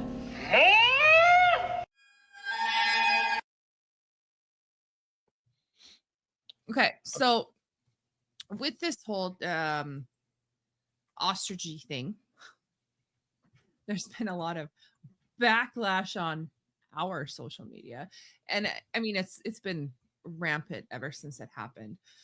So we've been kind of called we're pro genocide, and we have no empathy for animals, and people, if something happens to us, people aren't going to care. Like, it's just people are going crazy because we had made a statement stating, that we think that what they did was proper after talking with people who knew a lot more than we did. So with regards to the ostrich culling. Yeah. So I talked briefly about my sister who works in the hog industry and the types of not security, the types of biosecurity. Yeah, I guess biosecurity that they have even going into the hog farms. And when she was in Asia, the kind of biosecurity that they had there. Like, you literally have to go through a quarantine period. The clothes that you wear there, you leave there. Like, you can't take out. Like, it's just, and when you're on shift, you're there for 3 weeks at a time. And then you get to go home for a few days and come back again. Like, everything is very shut down because of the risks of outside diseases potentially having to kill off your entire herd. I don't know if you call pigs herds, but we'll go with it. So I had talked to her in regards to the whole ostrich thing that was going on and asking her a little bit more information. So some of the comments that we had, I actually forgot to write down this person's name here. Whatever, it doesn't really matter. Yeah, so one person had commented to us that they did screening for refined anthrax and bioweapons after 9/11 in 2001. If the site infected by the CFIA claims that they did everything wrong, including letting people and their vehicles leave the site without proper cleaning and testing. So when talking with her, she agreed the biosecurity there was shit. Yes, destroying the birds and cleaning the area will help. Like, not doing it is not going to help anything. So, and the thing is, they had, as you had discussed in our last episode, they had, the sheets down. They had this crazy chemical that like kills everything off. So they did go through and cleanse the whole area. Viva Fry had a comment where he had said that he can enlighten anyone who thinks that it's reasonable or rational to slaughter 300 healthy animals in the manner that would be the most contagion spreading manner imaginable, that they were, if they were in fact infected. So she had said that they were all contained and covered. It won't make them any more or less contagious. that they had done, when I was talking with her, I had asked her, I said, well, they did the testing like 10 months ago. They haven't done anything recently. So it is proven that the herd could have had herd immunity. But with that, that doesn't stop it from them being able to transmit it. Well, so this is what she said. So she proved it was there, and it was the most contagious strain out there and the most likely transferred to humans. So it could jump to humans. Potentially, it could mutate and jump to people. If transferred to people, it would be really bad. And the mice they did on a lesser strain had 100% mortality rate in 4 to 5 days. You can develop herd immunity, but because they weren't kept secluded from other animals and birds, that is what posed the threat. And the testing wouldn't address the unknown risk of reinfection or the risk associated with a contaminated environment. The CFIA refused to comply with they refused to comply with the quarantine rules and with the virus. And unless in controlled area when no other birds can get to them, they were in an open area. Birds can get to them and can still shed the virus to other birds. Yeah. So with that, so they don't know about the reinfection, so they could end up getting herd immunity, but who knows how long that herd immunity is actually good for. It could be good for a couple months, it could be good for a couple of years, but they don't know what the reinfection rate could potentially be. And as said there, yes, that this ostrich farm refused to comply with the CFIA with the quarantine rules, which is why they decided to go in. Like, they were given certain rules that they had to comply by. They had 20 rules that they had to comply with. And again, the fact that I criticize this, people are just like, oh, how's that meme? Like, I like pancakes, and so someone responds, so you hate waffles? It's like, no, that's a completely different discussion. It's a completely different discussion. Just saying, hey, this is actually what's happening. What was stuff done wrong? Okay, sure. I'm not arguing that. That's just what I find absolutely ridiculous with people, and trying to have like a nuanced discussion on X when it's just like a big like echo chamber cope fucking session. It's just like, it's not even worth the time to try and respond, because people aren't looking to have their opinions changed. They're looking to have their opinions affirmed. Well, 100%. And like at one point, it was even mentioned that we had talked to somebody who is in this kind of area in the farming, agriculture, whatever. And it was like, well, you were misinformed. No, sorry, sweetie. Clearly you were, for one. So she had stated that it was like, if the birds were in a controlled area. So, okay, if they did get herd immunity, if they were in a controlled area, it think like chickens in a roost or in a pen or whatever, in an enclosed space. Has to be enclosed.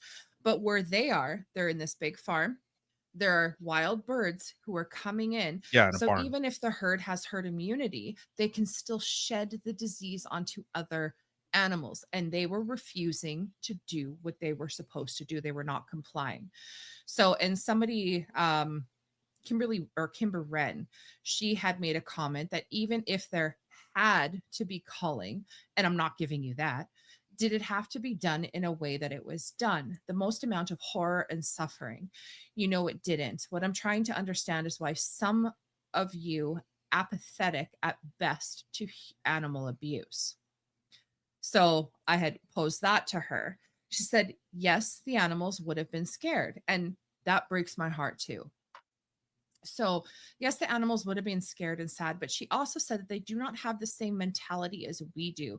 So she doesn't even believe that if these animals are there, they're hearing noises going off and they're seeing their friends, their family dropping, they cannot actually understand what's happening.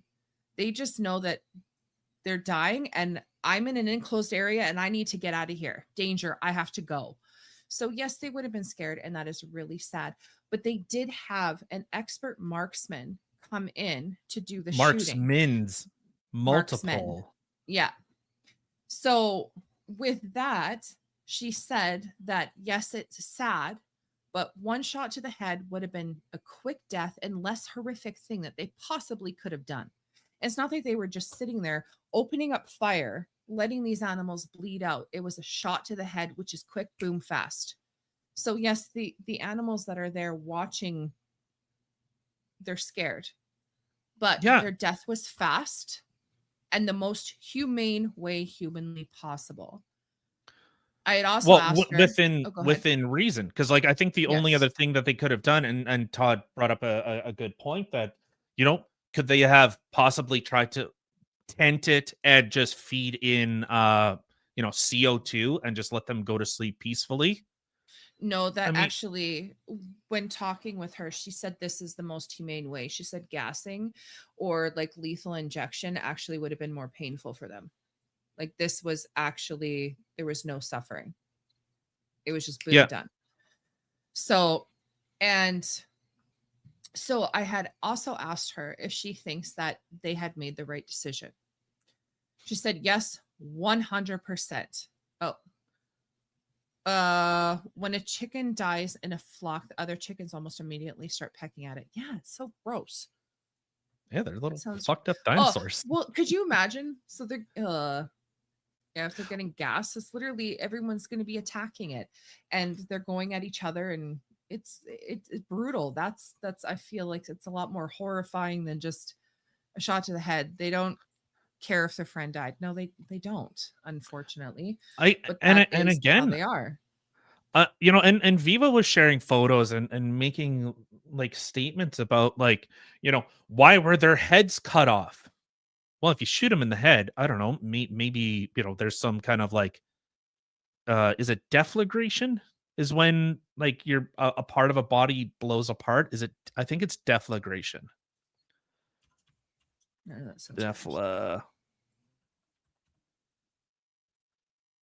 Deflagration.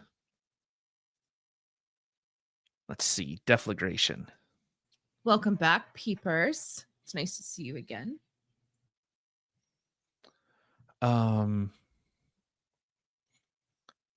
Oh, flash fire. Never mind. That is not what I thought of. But just once, just like something. Okay, wrong. Never mind. Yeah, completely ignore it. Yeah, so it just I think because it was emotionally charged, and I understand where the ideas and the attacks are coming from, where if the government can do this with with these people, well, what's to stop them from doing it to your dog or doing it to your pets or whatever? It's like, okay, here let me play a little devil's advocate. Could it be if that strain got let's just play this scenario out, okay? Those birds were infected with the H5N1, okay? A wild bird in roosting with them, or even just stopping in this same farm for who knows how long, ended up contracting that virus. Let's say it's a crow or something, or a seagull, or whatever.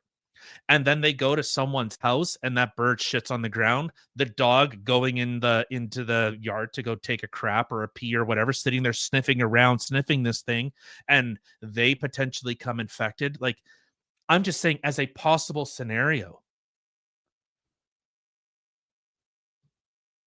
Yeah. So sorry if my dog or pet has a.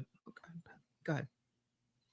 If my dog or pet has a deadly disease that could wipe out millions of other pets, or yeah, you would have to. That would be the ethical thing.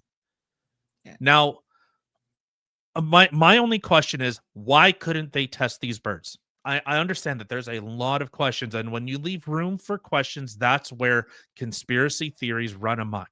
It doesn't help that the guy that runs the CFIA, the director, has some shady ties to him. Lock their account, refuse to address anything. Hey, 100% agree with you guys. 100% agree. Yeah, that's some weird stuff. The testing wouldn't have made a difference because, as mentioned above, They didn't do testing, wouldn't address the unknown risks of reinfection. So if they were to test them again, they could show that they had herd immunity, but for how long? And what are the risks associated with a contaminated environment? That environment was already contaminated. So you can test the animal, but you're not going to know all these other issues that could potentially come from it. Rabid animals are put down all the time. Yeah, Pets and it's included, yes. heartbreaking. It's trust me, like 100%. my heart breaks. Like I'm, you know, I'm one of those. If given the choice of like adopting a dog or taking in a person, I'm team dog. Yeah, testing would have cost a lot of money, but that's not the reason why they didn't do it. Well, so and they were saying that each test would be $250,000. Like, why would it cost that much? I don't know. That's insanity. Like, so There that really and like is. I said, I don't necessarily disagree with people that are having these, you know, these issues, but like to give that context of someone who's actually in that industry, who actually does it. Mhm. Like, Well, hey, exactly. hey man, if you guys have questions about like the transportation industry, dude, I'm here. That is my field of expertise. So I'm gonna sit down and shut the fuck up when someone who literally deals with that and can actually give rational information, not hyperbole and propaganda. Yeah. And that's the thing. Like everybody's feelings go. Like, I mean, they had this one video on X that they were playing. It was so gross. I can't remember who posted it, but it was literally a video where it would show the Canadian flag and an ostrich head and like blood coming down from it. And then it would show people who in Canada who voted to do this culling. And it's like, remember these faces and stuff like that. Like, it was sad. Like, I'm sorry, looking into the eyes of that cute little ostrich, it breaks my heart. It makes me so sad. But the thing is that it had to be done, unfortunately. So I had asked her too if she thinks that what they did was the right decision. And she said, yes, 100%. To which she counteracted, did these people know how many chickens and turkeys have been culled due to the avian flu? In the US, over 163 million. And in Canada, 17.7 million. And that's not including in Europe. And not to mention the wild birds who have died with it, which are primarily for commercial and backyard, or which are commercial and backyard flocks. There are hundreds of millions of these birds who have unfortunately had to get culled because of this. And everybody is focused on the 300 ostriches, not everything else. Like this thing is bad. And they're using it as a symbol that if they could do it to farm animals and they're trying to control the food, hey man, I'm here with you. You know, do I think that the government, you know, if they could kind of control that stuff to such a degree that they could literally control your access and your ability to acquire food? Yeah, man, I get it. I get it. But I don't think you guys are garnering support out of just fomenting hysteria. No. And So that's just what the frustrating thing is right away. It's, you know, well, we believe in genocide and this and that. And if something were to happen to you guys, no one's going to care. And it's kind of like, you guys, come on, like, can we think about and have a rational discussion here? This whole thing is a sucky thing. It really is. Like, I'm really sad that it had to happen. I'm also heartbroken over the hundreds of millions of turkeys and chickens that have to have gotten called, or wild birds. Like, unfortunately, this thing is something that needs to be controlled, or it can be absolutely globally devastating. yeah, and so, you know, whatever. Like I'm not going to keep harping on this and whatever. You know, Viva's good and all the hysterics are no, not heuristics. The hysteria that's kind of cropped up and surrounded this. Just the pleas to emotion, absent information. And it's not like I'm sitting here watching what Viva has said or anyone else. Like I'm just looking, give me the straight dope, give me the information. Once I hear appeals to emotion, my brain turns off. You're not now trying to inform me, you're trying to propagandize me. And trust me, propaganda works. It works because the media has done a fantastic job of actually destroying people's confidence. COVID, as I said, it is very easy to break people's trust. It's very hard to earn it. And during COVID, science, science generally, the trust in science, the scientific method, and that's what I said, that was actually the biggest casualty of COVID was the absolute destruction in people's faith that science would not be corrupted. Yeah. It's very easy to lose that trust. So now when you see people are talking about, I take silver iodine and shove it up my ass so that I don't get cancer. You know what? People are going to, no pun intended, are going to flock towards that because science was corrupted. The trust in science was corrupted. When they talk about, when they go from global cooling to global warming to just climate change, people are going, okay, and now I don't trust you, because before, trust the science was global cooling. Anthony Fauci, during the whole AIDS epidemic, was saying that you could get it from cereal. If you shared cereal, toilet seats. Toilet seats, even though they knew that it was only transmitted through bodily fluids, not in open air. They knew this, but they used it as hysteria to push the whole AIDS fear. Well, and that's the thing, is how do you get a mass of people to do what you want them to do? Fear. Make You them be instill fear into irrational. them. Yes. You instill fear into them. They're easier to control. End of story. Yeah.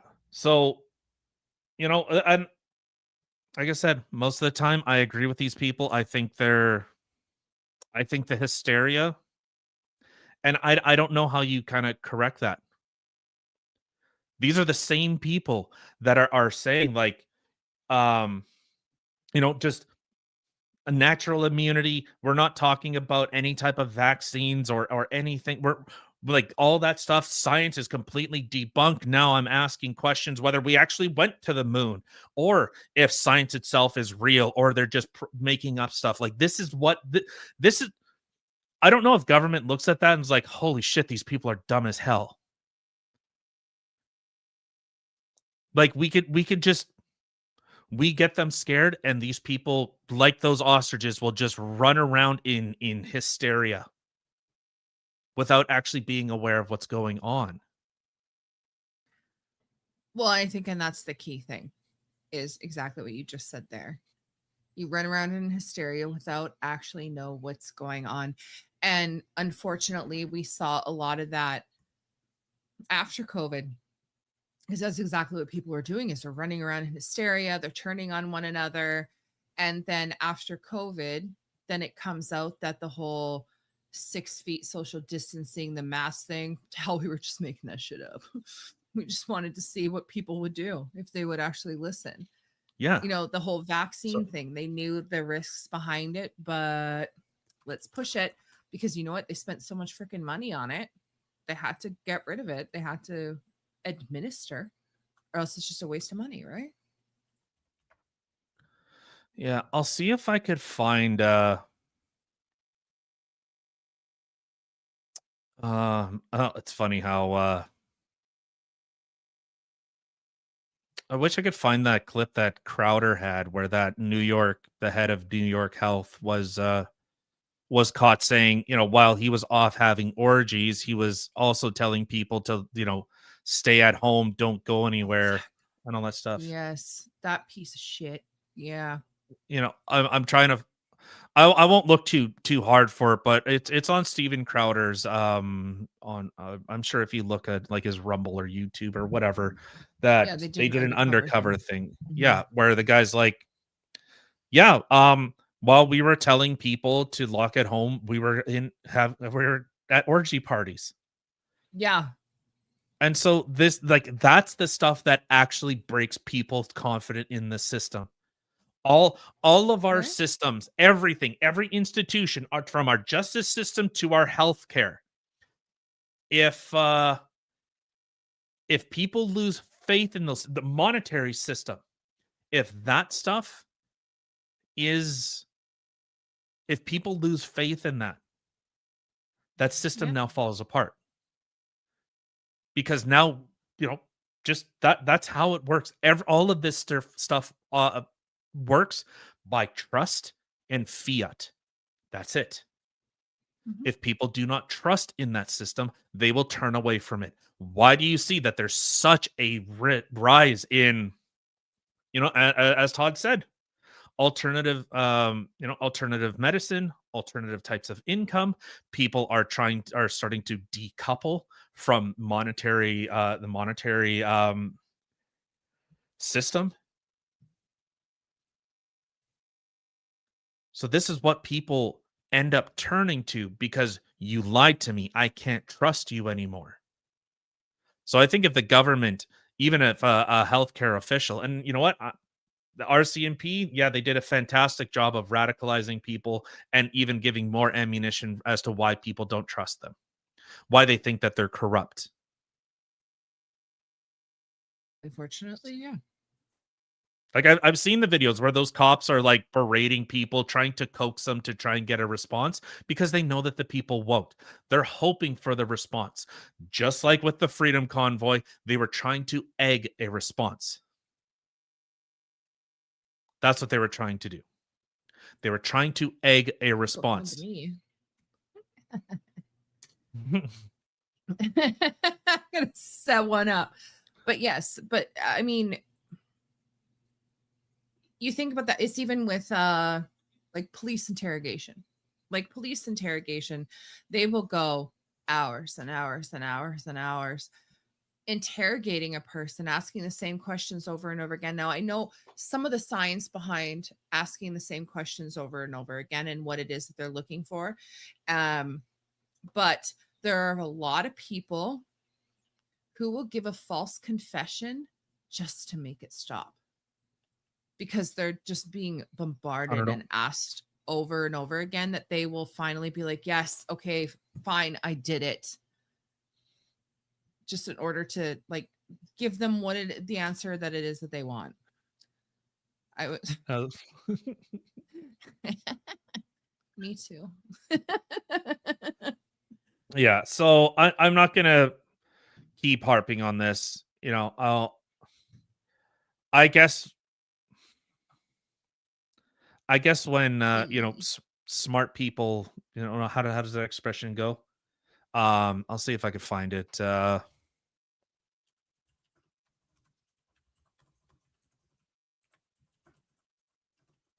I can't remember how that quote went. It's like, smart people have stayed quiet so that dumb people don't get their feelings hurt. It's that kind of thing. There's too much in this world lately that operates on people's feelings, that people need to. And again, this is coming from a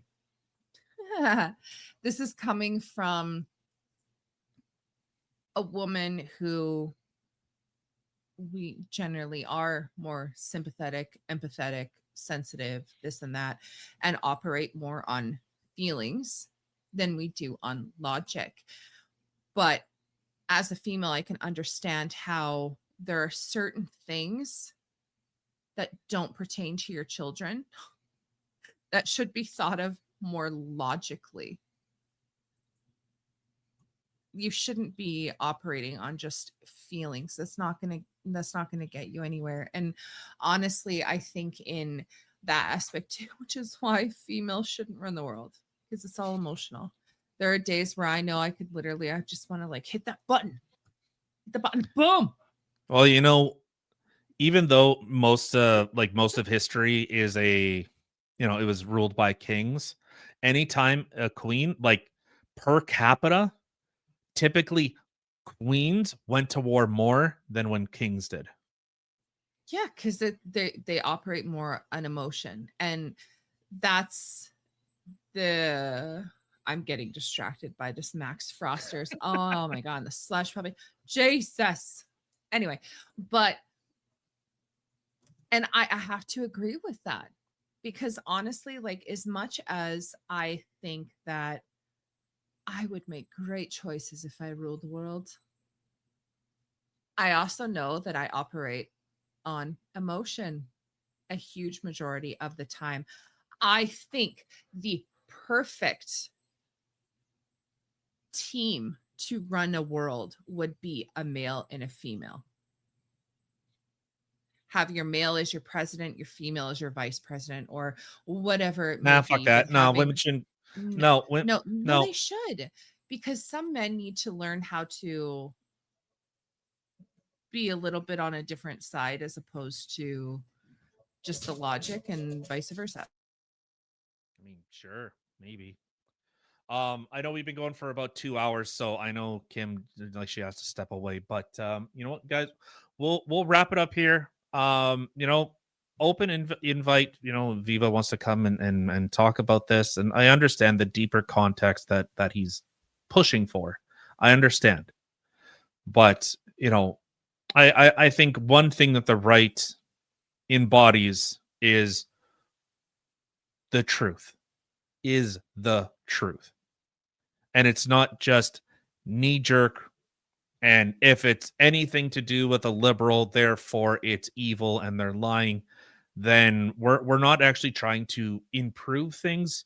It just becomes tribal, you know, my team is better because my team, rather than actually trying to be genuine. I understand how the left operates.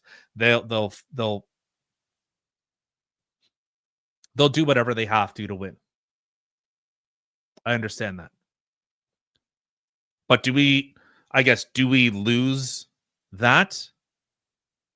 Or do we get better with messaging? I don't know what the absolute right answer is. But I think as long as you're moral and you have an ethical standard, at least you can fight on that rather than just abandoning any and all morality. Because then I think we're kind of no different, and you actually don't reach people. Like I've said a million times, and I'll keep saying it because it's 100% the truth. I'm a middle of the road normie. I look at the left, I look at the right, and I go, you know what? That makes sense. That logically makes sense. And I can look at the other side and go, you know what? That makes sense. Or that doesn't. That sounds like psychotic ramblings of a madman. And I could say that for the other side too. I can look at both sides. And I think that's what's actually important, is actually being objective and not just blindly leading. How many of you guys out there knew about that there was a massive bird flu that was going on during COVID? How many of you guys actually knew that? Like, I see people online because, of course, you know, everyone, you know, we're moving into flu season. So, of course, everyone's talking about get your next vaccine. And when people are saying like, hey, I can't because I got injured, and people on the left are going, oh, barely anyone got hurt. It's like, that's not the point. That's not the point. You're the same people that bitch and fucking complain when a child doesn't get to express their gender identity and you're oppressing them and they're going to commit suicide. How dare you? How dare you stop little Timmy from wearing dresses?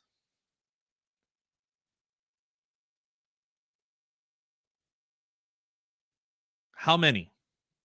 How many, if it only saves one life, do we hear coming from the left? I've talked about Eric Clapton said that my hand stopped working when I got the shot. Oh, but barely anyone got it. Yeah, but he did. Jimmy Dore talked about how he got injured. tons of people have talked about this, and you don't come across as actually intelligent. It's like, yeah, you know what? But it's for the greater good. You got sick, but it's for the greater good.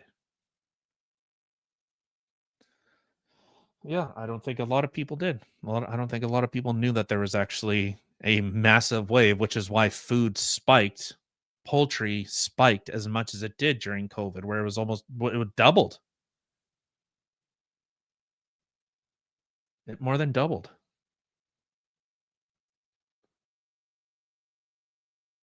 So I don't. I think the best way to combat like bad information is with good information. And like I said, if we're just gonna operate in hysteria, I don't know. Like I don't know about you guys, but like when I hear someone like talk about like the WEF and the globalists and all this stuff, like my eyes glaze over. Like like I just like, yeah, okay, sure. I don't. It sounds like this like nebulous kind of boogeyman. Like I understand it, but I more try to look at like where are people at like right now? What are they care? What do people actually give a shit about? They're looking at, hey, how am I going to pay bills next month? I'm trying to give opportunity to my kids. I'm trying to find meaningful anything.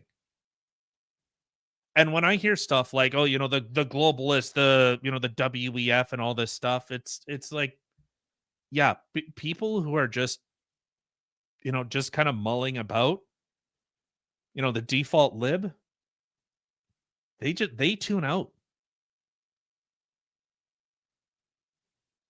They totally tune out. Because they're just going, okay, well, if there's like this global cabal of people who have infiltrated our country and infiltrated all our institutions, so then, well, what's the point? What's the point of arguing? What's the point of fighting for a Canada that's already been sold out? What's the point?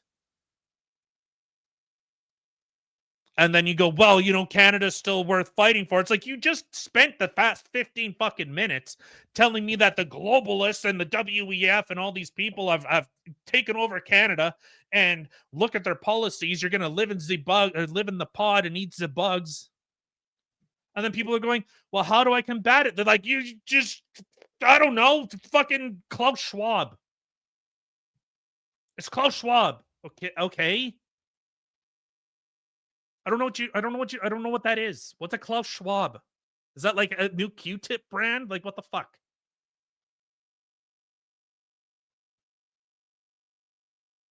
I think it's actually being able to go meet your neighbors. Go to community events. Maybe actually share an opinion. Like, I don't know, man. I see a lot of this type of it just sounds like such doom and gloom. Like it's actually tiring listening to these people. It's actually tiring.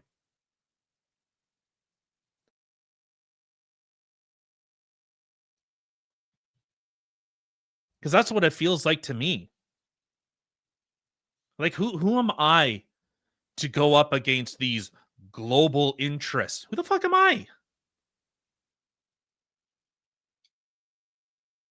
So am I supposed to, well, I'm really going to do something to change all of this? Ooh. A payment had asked, do you think the recent Richmond land grab will mobilize centrists?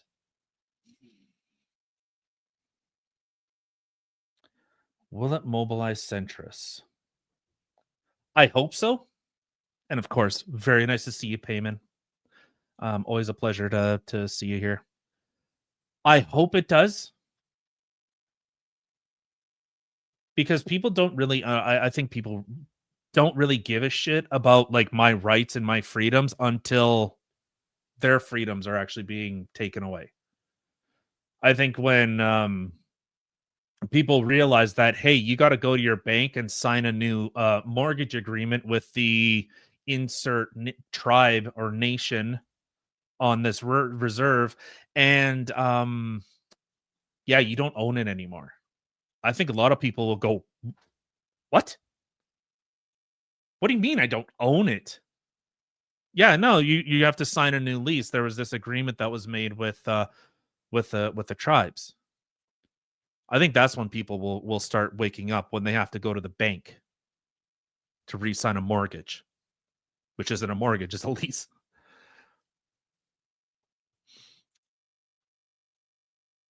I think that's what will end up happening. Maybe. And I think once people actually get to that point, I don't think we on the right, whatever you want to call it, I don't think that we can sit there and go, look, told you, idiot, fucking told you should have been listening to me how many months ago, how many years ago, told you. You got to kind of accept it with open arms. It's like, yeah, this is a terrible thing. What can we do? What are we going to do? Are we going to get involved? Like, brother, welcome to the fight. Welcome to the fight now. No, Kim's dealing with stuff right now, so I think that's what it'll have to be. We've seen the biggest exodus coming from the left after Charlie Kirk's assassination, where you've seen prominent individuals, people who are clearly on the left, classical liberal, and on even within the realm of I'm LGBTQ ally type of line. And they were going, like, they were looking to their left going, what the hell is that? I don't, whatever that is, that if that's what being a liberal is, that's not me. That's not me. So we got to see a massive exodus from the left. And the right has to be willing to take those people in. We can't be like Billboard Chris, where he says, there's no room for gay people in this movement. I mean, you're going to be an army of one, brother. You're going to be an army of one. This is how the left wins, is when the right starts punching to the right. That's how they win. They don't have to do anything. I'll see if I could pull it up.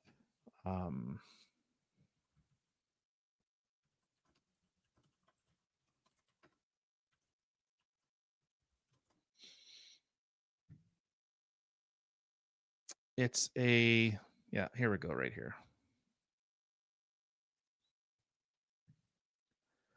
This right here.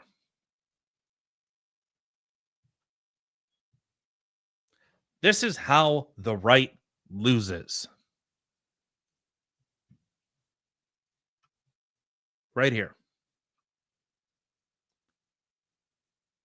If we start punching to the right, if we start tearing each other down, if we start just letting the, as the left calls it, the diversity of tactics reign free, I think the right, whatever. I know I'm a liberal. I'll say it a million times. Trust me. This is how this stuff falls apart. I like that we can have opposing views. Love that. I'd much rather talk with someone that I disagree with rather than having a circle jerk, silo sesh where we talk about how, how thing is the same thing. Where we just whip each other up into a hysteria.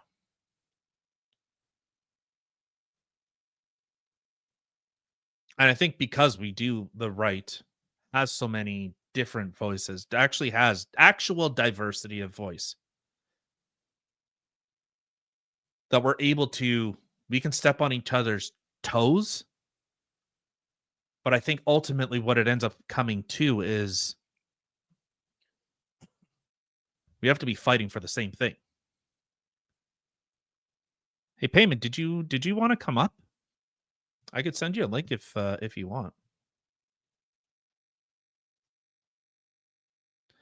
So Payman said, so the infighting on the right is insane. Look at the attacks on the Coots 4. Yeah, instead of focusing on the state. Yeah. Yeah. Remember how the RCMP sabotaged farm equipment that had nothing to do with the Coots blockade? Remember that? The RCMP sabotaged equipment and they laughed about it. Destroyed hundreds of thousands of dollars of equipment. It's like, yeah, that was me. That's like like if you've ever had like that crazy chick girlfriend where she like throws your stuff on the lawn, fucking lights on fire, and she's like sitting there on the porch, like, yeah, what are you gonna do about it? Yeah, I lit your stuff on fire. What are you gonna do? What are you gonna do? It's like that. Delph, look at Delph as a drug supply rabbit hole. Oh, no, not rabbit holes. Go down the rabbit hole.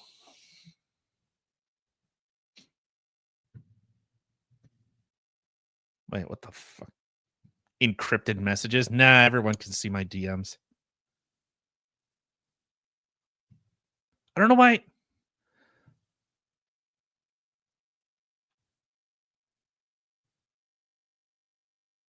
Oh, Payme, you just sent it. How would we do this? How would we do this? I just said absolutely. Payment, I'd be more than happy to join you. I don't know if are you live right now?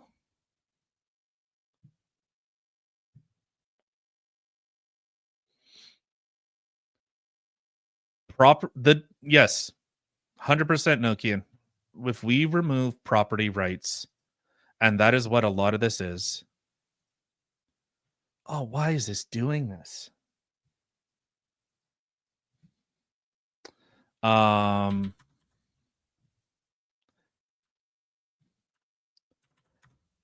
This is why when you see reservations, how they're just completely gutted, they're totally destroyed. It's because they have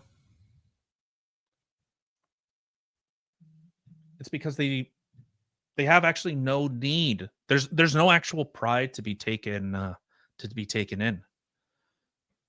That is why property rights separated, that like actual property rights changed. How do I do this? Whatever. I guess I'm full screening it. Whatever. Enshrining property rights made kings of all of us. That's what it did. It made kings of all of us.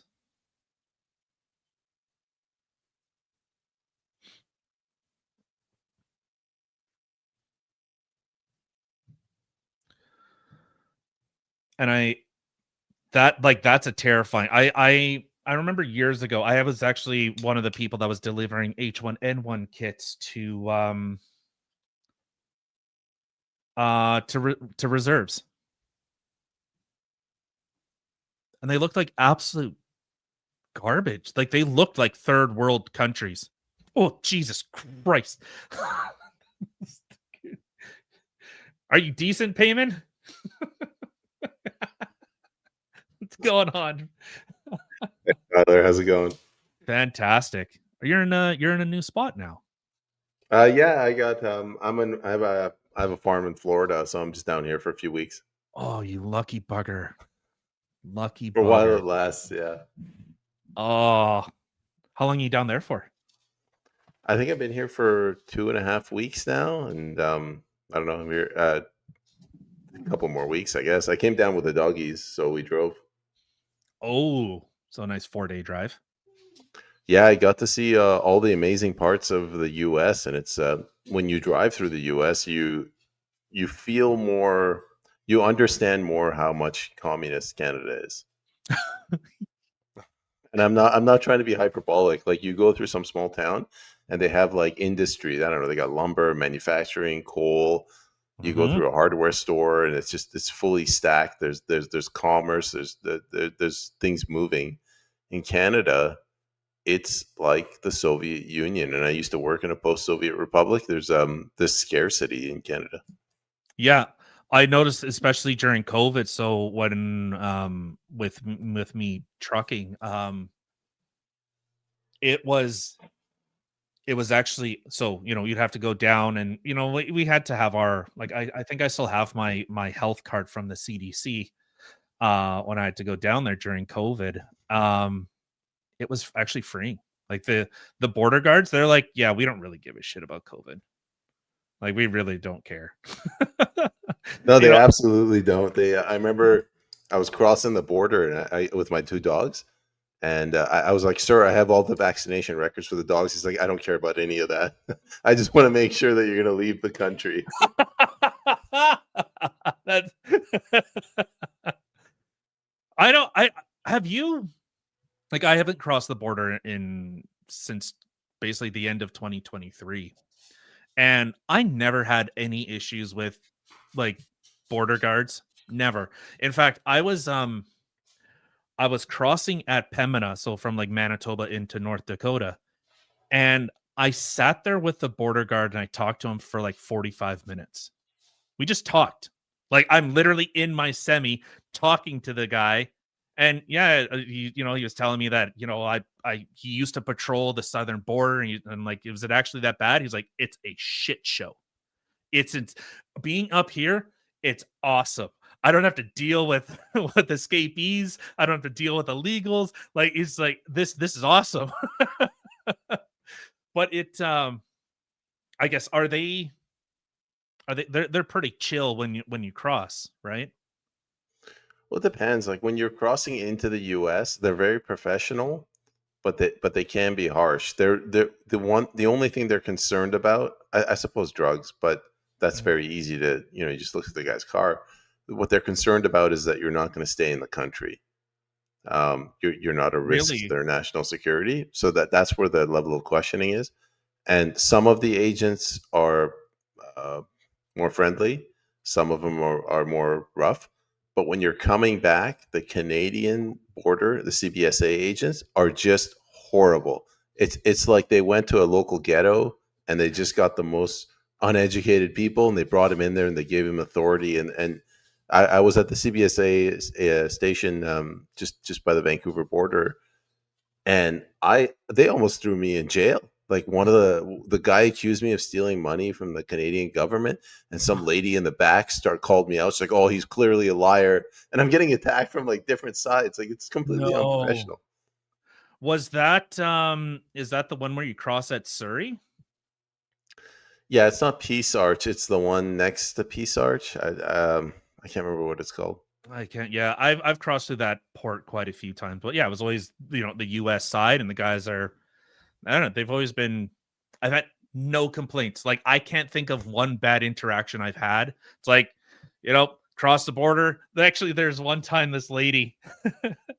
So when we cross over, Abbotsford to Blaine, Blaine, Washington. So when a semi goes through, we get X-rayed. And then if there's an irregularity, they'll send you in for second screening. And then if that detects something, that's when they start, ripping stuff apart. But when I pulled up, so I went through the first X-ray machine, and I pull up to the window, and the lady's like, How are you today, Tyler? I said, how do you know my name? She goes, we know everything. Typical Americans. Yeah. Like, we drove down once. We're going to Bellingham to fly down to Vegas. And the guy's like, all right, who's getting married? Who's the bachelor? We're like, how'd you know? He's like, I trust me, bro. I do this for a living. And so for anyone in the audience that doesn't know, Payman was a candidate for the PPC up in Canada. So we got Canadian royalty here. So you guys better be on your best behavior. I'm like the Prince Albert of royalty over here. I didn't get it. Oh no. Yeah. So no, one thing I noticed every time coming back to Canada, it was a nightmare. And I very much felt that, all right, we're back behind the Iron Curtain. every single time. Oh, it was so like in the States, they didn't care about wearing a mask. Like it was actually freeing. It was actually freeing not having to wear a stupid mask so that I could go get a coffee or something, or that I couldn't go into a restaurant to go take a piss. Like it was insane. And down there, they're like, you wouldn't know. You wouldn't know that there was a world-ending pandemic happening everywhere. Almost like it wasn't. You know, I used to do Taekwondo when I was a kid, and we'd cross over to the US to go do some tournaments. And it felt safer in Canada than the US. Like the joke was the high school vending machines, they had the metal over them because they're violent people stealing everything. So you come back and you feel safe. And now, statistically, like we have more violent and nonviolent crime per capita in Canada than the US. And that appeal of Canada is evaporated. And now we don't really have we don't have an argument to make that we're better than the US. No, I don't think we do anymore. I really don't, and that sucks. And we see the brain drain that's going on, and it's almost like they want the smart ones to leave, so that they could just replace you with someone that's cheap and doesn't really understand our laws, our culture, our customs.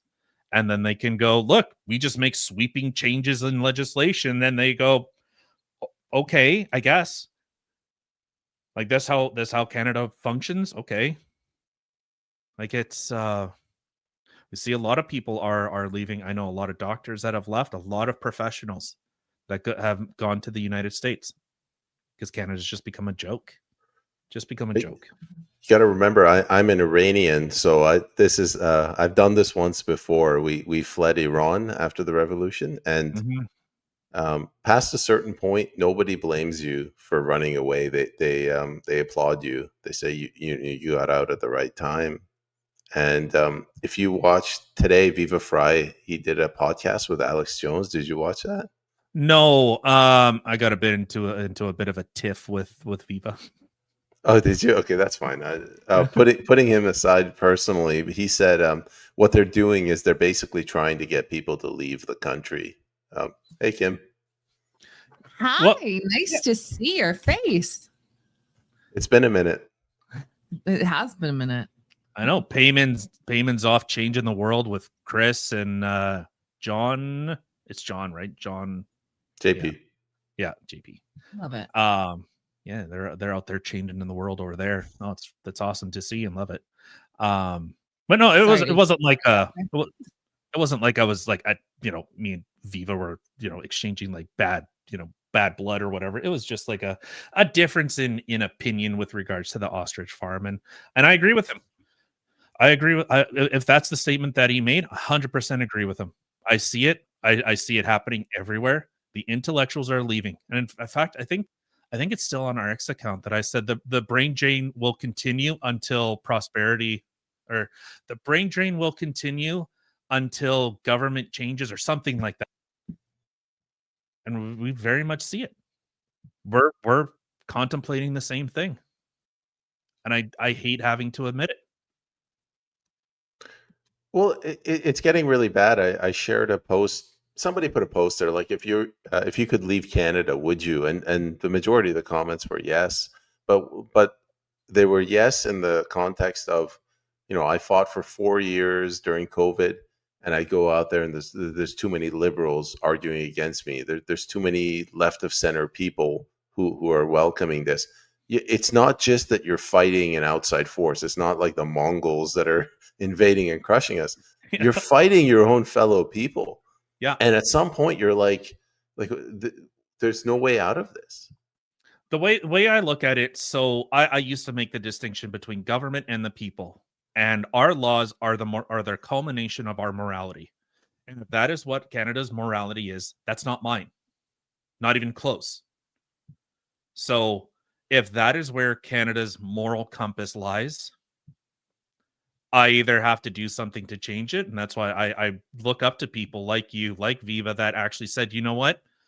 Before, I'm not saying you're doing that, but I know Viva was saying, I have to give it my all before I I have to leave. I have to make at least that attempt to try and change the country. I have to put one last fight in. So I don't blame people that go, you know what? I fought. In fact, I willingly, I put my name out there, scrutinized, attacked, and had my character absolutely destroyed just to try and change a country that I think is going the wrong way. So I hold people like you and anyone that's willing to actually do that, I hold you guys in high regard, because I'm sure it's not fun. It's not fun having every single aspect of your life just being, put under a microscope. And I don't know. I don't want to like doom pill and like, yeah, Canada's screwed, but man, that mountain that we have to climb is it's a big one. It's a big one. It's it's worse than the way you're describing it, because it's a money issue. Like the majority of the people that vote for the status quo, they're in the urban centers, and the ones that own land, they're happy to go along with this inflationary cycle because it increases their asset values. As long as the housing market doesn't collapse, they don't see anything wrong with this. And I saw this during the election period, and it was very difficult for me to not get depressed, because you meet anybody from like 50 up until 85, 90, like the boomer generation, they have this mentality, don't rock the boat. Canada's always been a two-party system. It should stay that way. And they think that the Liberal Party and the Conservative Party, as long as they wear suits and ties, they are a moral movement for positivity and good in Canada, and we shouldn't upset that with something like a People's Party, somebody like Tyler who's got a beard and swears once in a while. Like, how dare we let people affect the change, the direction of our country?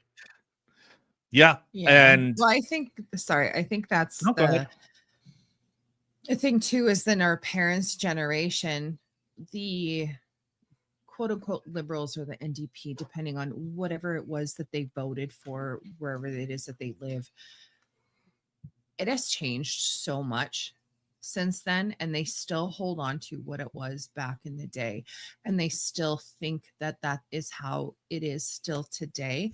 And it's like they can't see past that, nor I don't know, just can't understand the fact of how much it has changed and how corrupt it has gotten. Have you seen this movie? I'm so old, I need glasses to read that. Have you seen this movie, Blast from the Past, with Christopher Walken? Blast from the Past. I have, but it's been a minute. It has been. I'm hoping I don't have the name wrong, but basically, Christopher Walken, he assumes that the Soviets have attacked the country. He's created a bunker, and he moves his family underground for something like 20 years for the fallout to go away.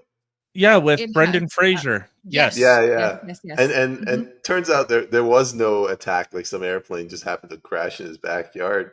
But like he couldn't bring himself to acknowledge that the moral of the story, that he basically robbed his family of 20 years of their life. And I feel like that's like with boomers. They refuse to acknowledge that they are the ones, and I'm not, my parents are boomers, but they refuse to acknowledge that they're the ones that caused this system, and they're handing over this turd of an economy to the youth, but they still want their pensions. And it's causing a massive conflict. Yeah. I had posted a poll on our X account, and it was directed to the boomer generation. If you would give up your CPP and that meant that your grandchildren would have opportunities, I can't remember how I worded it, but it was something to that effect. Would you give up your CPP if it knew that your grandchildren would have opportunities? Overwhelming majority said no. Overwhelming majority. I think it's hard because, like, when you think about it, like, say you've worked your butt off your entire life and you just want to finally relax and rest. and then like the thought of giving that up and you having to work to the day that you die to give it to somebody else, I could understand where the hesitation would come in, because I'm sure they're tired. I'm sure they're tired. They busted their butt off. So it's a really hard decision. I feel that would be. What are you drinking there? Kilkenny. Because his wife is awesome. She is. She is. Just don't tell her. Yeah. Don't tell me. It'll get to my head. So one thing that I noticed after the 2008 recession, America experienced a mortgage collapse. We didn't. Canada is still riding that artificial bubble, and they can't. So Todd said the kids are waiting to get the easy inheritance too nowadays as a boost. Yes. Kind of a sad reality for a lot of lonely seniors. Yeah. And I agree with that. See, it's just so sad. Like, could you imagine? Okay. Let's just say we have really selfish children who don't want to do anything, and they've been leeching off of society or whatever this entire time. And it was like, would you give up your hard-earned money that you've busted your butt off for so long to your kids who don't want to work and do anything? That kind of, like, you know what I mean? Like, it kind of makes you like, well, I don't know. I think I need a break. I don't know. I get where they're coming from. I do. And now because they don't have that opportunity, they're going to turn towards the free stuff. Yeah, I remember, that's a problem. Well, I wanted to comment on something Kim said. Yeah, go for it. This concept of boomers. I mean, like, if you, I don't know, what do you want to call them? The super boomers, the ones that fought in World War II, they got absolutely screwed over by the boomers. So, so they were fiscally responsible, and they're saving up money. And then Pierre Trudeau comes in and he prints money. And when, like, he basically printed their savings out of existence. So the boomers screwed over their parents. The parents, they robbed them of their wealth. And then the boomers start racking up this debt. And I'm not blaming them, but they started this whole Canada pension thing. The whole Canada pension plan, the purpose was to get their parents, the boomers' parents, to retire so that the boomers could get into the workforce. So they disrupted everything, and then they've created this horrible system that they're now handing over to their youth, their grandchildren. But in addition to that, they cannot, to answer your question, Tyler, they cannot give that money away. They'll literally stop. The boomers are now completely incapable of surviving on their own. They're literally at the mercy of the Canada pension. Well, we can look at it this way. Wealth typically lasts 3 generations. All the people that came back from World War II, what did they do? They built this country. They built industry. They built jobs. They built, basically they built Canada. Yeah. Their children just had to maintain the machinery. That was it. And now their children have no idea how the machine was even built. I think that's where we are. We have no idea how any of this works. The people that have maintained the machinery went, well, do we really want to work in a factory all day? Like, look at what my parents built. Look at it. I don't want to have to go to work, but what I can do is I can make it cheaper for everyone because I want cheap shit. I want that cheaper stuff. What? We'd be good basement suite tenants, adopt a senior to help the mortgage. Pretty. That's what do they call it? The mortgage helper. Yeah. Wow. And that's what people are having to do. They're actually having to have their parents move in. And I'm not necessarily opposed to it. Like, I think the one reason why Canada and Canadians are getting our asses kicked so hard is because the people that we import are very community oriented. I got into quite a few spats with with the old stock Canadian kind of views of, well, they're importing all these people. It's like, well, can you really blame them? Like, they came here, they're willing to help each other, they're willing to build those communities, and we're always kind of I did this on my own. I didn't need help. I built this, but I built this building with my own fingers, with my own blood, sweat, and tears. It's like, well, no, they just went. I got like 20 of my buddies, and we built this house, and then we built 40 more while you were still, toiling away on building number 1. Well, there's this house in the Maples in Winnipeg, and it's on this street called Nahill. And when they were first building it, I literally, like, to this day, I'm like, oh, it's Prince Nahill. Because it's literally this like big house. They have like an outlook. It almost looks like a tower that's got like, you can look out all the windows around it and stuff like that. And there's like one part here, and then there's like a walkway across. There's multiple garages. It's not one family that lives in that place. It's multiple families that live there. And that's the thing, is that they have these big homes, or even normal sized homes, but they have multiple people living in it. And a lot of people who come from Europe or other countries and stuff like that are more family oriented. We have neighbors who are from Venezuela. They have their mother living with them. Like that is just how it is. When you went to, my sister went to the great Canadian Ecuador. Oh, Mark He Vandermaas, with fantastic him guy. too. Like, he said they don't have any old folks homes because thank You're not supposed to have that. Yeah, that's because just yeah. they don't have old folks homes and stuff like that there. That's something that you just shouldn't have. Your family takes care of you. It's difficult. Like, if you have family members that are aging, their minds fading, but you almost, it's a responsibility, and if you don't do that, then your society starts to decay. I wanted to just say something. Am I laggy? No, Kim is. I agree. Oh. That was the private chat payment. Jesus. Oh man, I'm sorry. I'll never make a good spy. I just wanted to tie what Kim said with I used to live in a house in West Vancouver that was built in the 70s in Canada. I think it was 73. It had something like 6 or 7 bedrooms, but it only had 2 bathrooms. Fast forward to today, if you have more bathrooms than you have bedrooms. Like, every bedroom has a dedicated bathroom, and we're atomizing everybody. Like, the West is committing suicide. I've seen this since I came to Canada, because I was like a third world sort of guy. We came from nothing, and I look at the West, and I'm like, holy crap! Like, the family units being destroyed, and it's just gotten worse and worse. 100%. Like, she brought up our neighbors, and they came from Venezuela.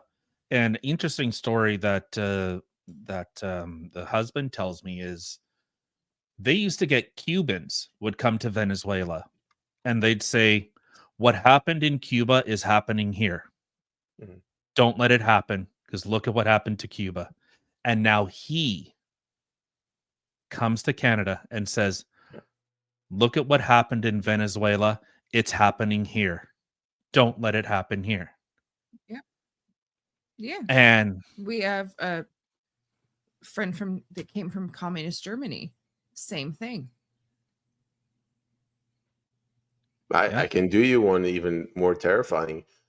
I know a lot of Iranians that fled Iran, the tyranny of Iran, and they came to Canada, and all of them were 100% on board with the COVID tyranny. And I'm like, how do you not see this? At least with the Canadians, you could say they've never seen tyranny. You've seen tyranny, you've lived in it, and you're still falling for the same trap. So that argument that tyranny is only 2 generations away, no, it's 0 generations away. Yeah. Well, and I think because, and actually, even to directly answer that, in speaking with some East Indian guys, that when they come to Canada, they're given like a false view that Canada can't do that. It's Canada. They can't lie. Why would they lie about this? And then I think eventually but I've seen guys that go, this is what I left this. I didn't think that I would have to fight communism in my new home. And that's terrifying. I like with that stuff, I will sit down and shut up and listen to the people that say, I know what this is. My family fled from it. Yeah. And something about Eastern Europeans, they're the ones that I found saw this more for whatever reason. The ones that live behind the Iron Curtain, they saw this coming. 100%.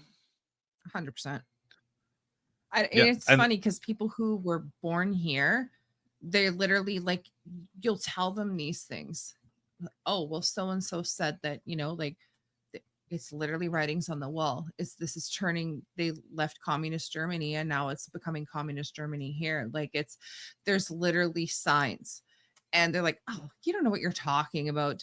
No, I might not, but I know the person that came from there sure is seeing it, and they just don't want to listen to it. They just turn the blind eye and they're just like, no, just lies. Fake news. It's the normal bias. It can't happen here. It's Canada. It can't happen. You know here. who there are the comments. There we go. Matt Alexander, Josh Alexander's dad. Okay. I actually did a live stream with him, and we were talking about how, like, people just want to be happy in Canada. Like, they want their beer, they want their hockey game, they want to have their barbecues. Vino, there you go.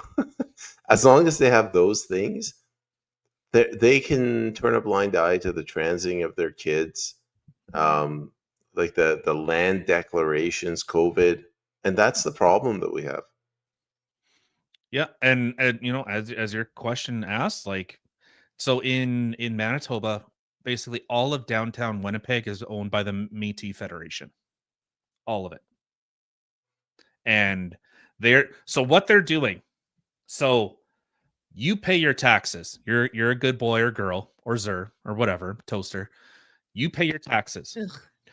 Your government takes that money, gives it to the Indian bands, and then they go and buy your property.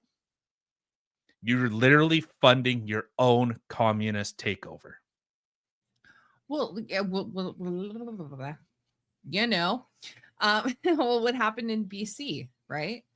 And it was in Surrey. No, it was not. It was, where was it in BC? Well, Richmond, Kamloops. Richmond is what I'm thinking of. Yeah. There was just a big thing there that they want to take all of Kamloops. Well, yeah, but okay, let's go to Richmond, the one that actually went through. I mean, that's the thing too. Like, I was talking to a coworker of mine who's from India, and literally when that went through, she's like, this is why I would never own land in Canada, because it's literally any second they can just take it away and be like, oh, this is actually so-and-so's land. Like, and it's absolutely, hi, puppy. Sorry. Easily distracted, I see. I know, right? I am. I'm really sorry. Especially when it comes to animals. Even though I'm a horrible human being. But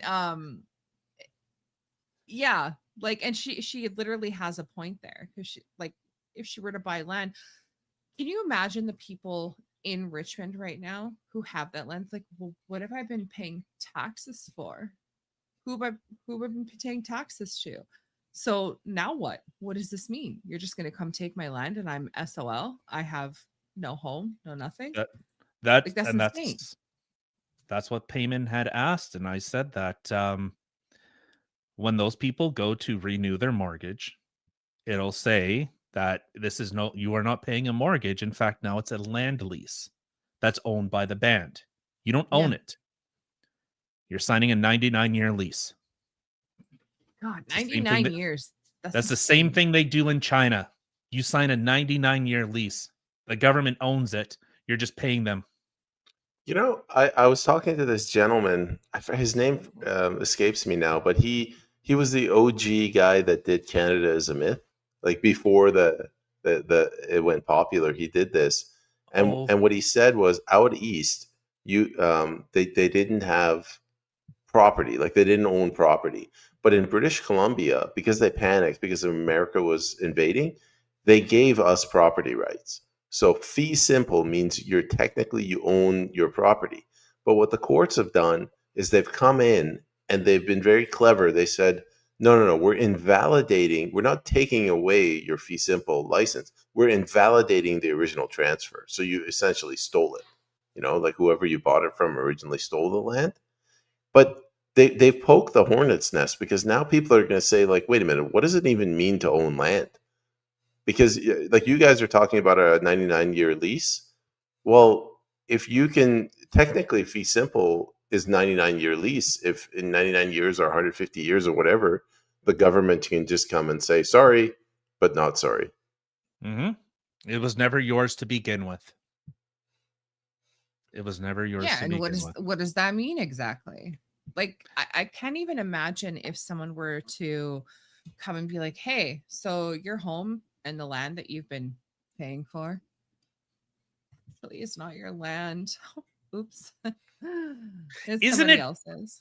Isn't it Well, I'm messed sorry, I up? bought and paid for it. I don't care who I bought and paid for it from, but I bought and paid for it. Then it's up to you, I would feel.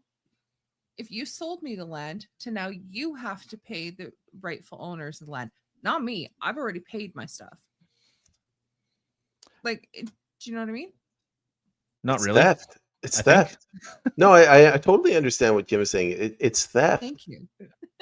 Kim buys a lollipop. I come and I punch her in the face and I take her lollipop. Deserved. And she's like, I want my $1.50 back. like you bought that land. That was your land. You cultivated my it. You lollipop. paid property tax. And now they're saying it's not yours. The property tax one that's another issue as well. 100% agree. Oh, Insane. if you really think that you own it, don't pay property tax, and you really find out who does. Yeah, Right? it is such a clever attack. I always hated the whole Indian Affairs Act, because it didn't give people any opportunity, didn't give them pride in their in owning something. And I always wanted, we should end that. So natives, welcome. We're all brothers and sisters here. We're all here to make Canada a better place.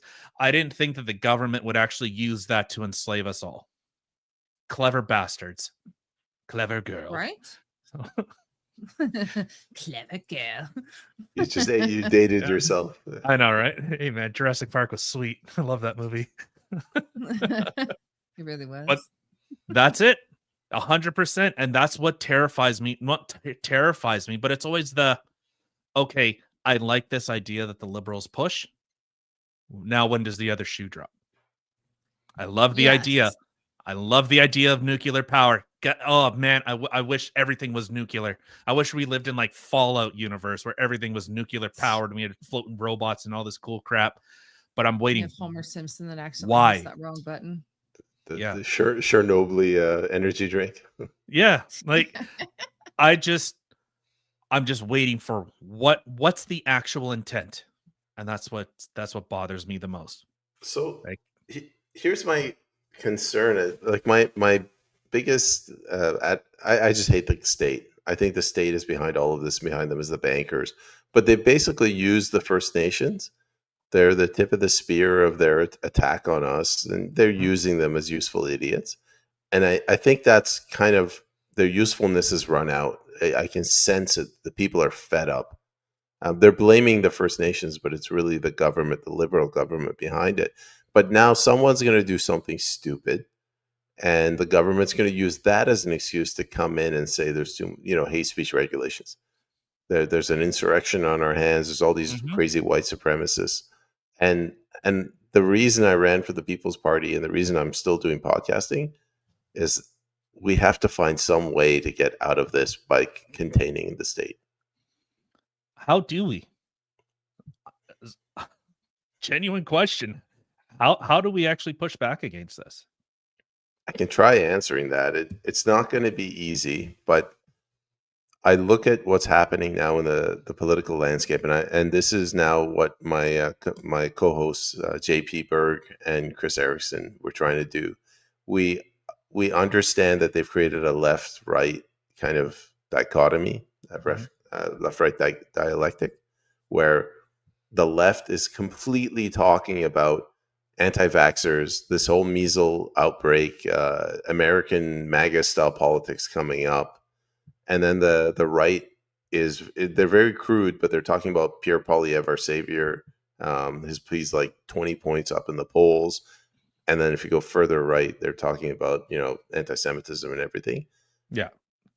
And I think there's a non-voter in the middle. And if we can present some sort of leadership structure, if the PPC is listening, if you want to do this, I'm happy to take a back seat and you guys do this. But you need real leadership. You need real vision.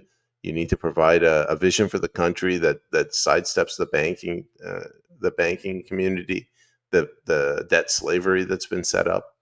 Yep. Like it's not going to be easy, but I swear to God, we can do this in one election cycle. We need to find a coalition of the willing, not the one in Europe fighting Ukraine, but a coalition of Canadian willing people that want to use reason basically to chart a path forward and start using some of the left tactics, because they work. People are emotional people don't have time, and this is what I was saying earlier. When I hear the WEF stuff and the globalists and all that stuff, I glaze over because I'm just a normie. Ultimately, I'm a normie. I'm not some deep politico. I can't tell you all that stuff. I don't know. I like playing video games, I like hanging out with my kids. I like talking to people and kind of getting there where they actually are. I drive a truck. I literally drive a semi. I'm as like normie as it comes. And I try to look at, where are those people? They're concerned about getting their kids, a good education. They're concerned about job opportunities, about whether the country that they're in will have those same opportunities that they had. So it's more, how do you reach those people and actually get them fired up? And that was one thing Trump was very, very good at, was what is the base talking about and getting in there, using the same tactics that the liberals use. So as Breitbart said, that politics is downstream from culture, the liberals have been very good at getting themselves ingratiated in the culture and making them the culture. And look at their messaging. Even in that terrible budget, look how inspiring it sounded. He didn't give you any of like the champagne, whatever the dude's name is. Listening to it, it was actually inspiring. This is what we've done. Look at the hard work we've done. We can't stop, and blah, blah, blah, blah, blah. It was inspiring. And then you hear the other side. No, this sucks. This sucks. Canada sucks. Canada sucks. It's like, okay. I don't know. When I turn on the, 10 o'clock news, like, any normal person turns on the 10 o'clock news and goes, all right, well, what happened? Wow, the liberals brought this resounding speech. And then look at the conservatives. Canada sucks. Canada sucks. Canada sucks. It's like, well, those guys sound like bumps on a log. Jesus. Nothing redeeming, How are you supposed to, I don't know, make people actually care about things if you're constantly talking about how much the country they live in sucks? Just gonna say, like, let's bring it back to, or let's talk about the things that make Canada great. And I'll bring it back to Freedom Convoy. That was the first time in a long time that I was proud to be Canadian again.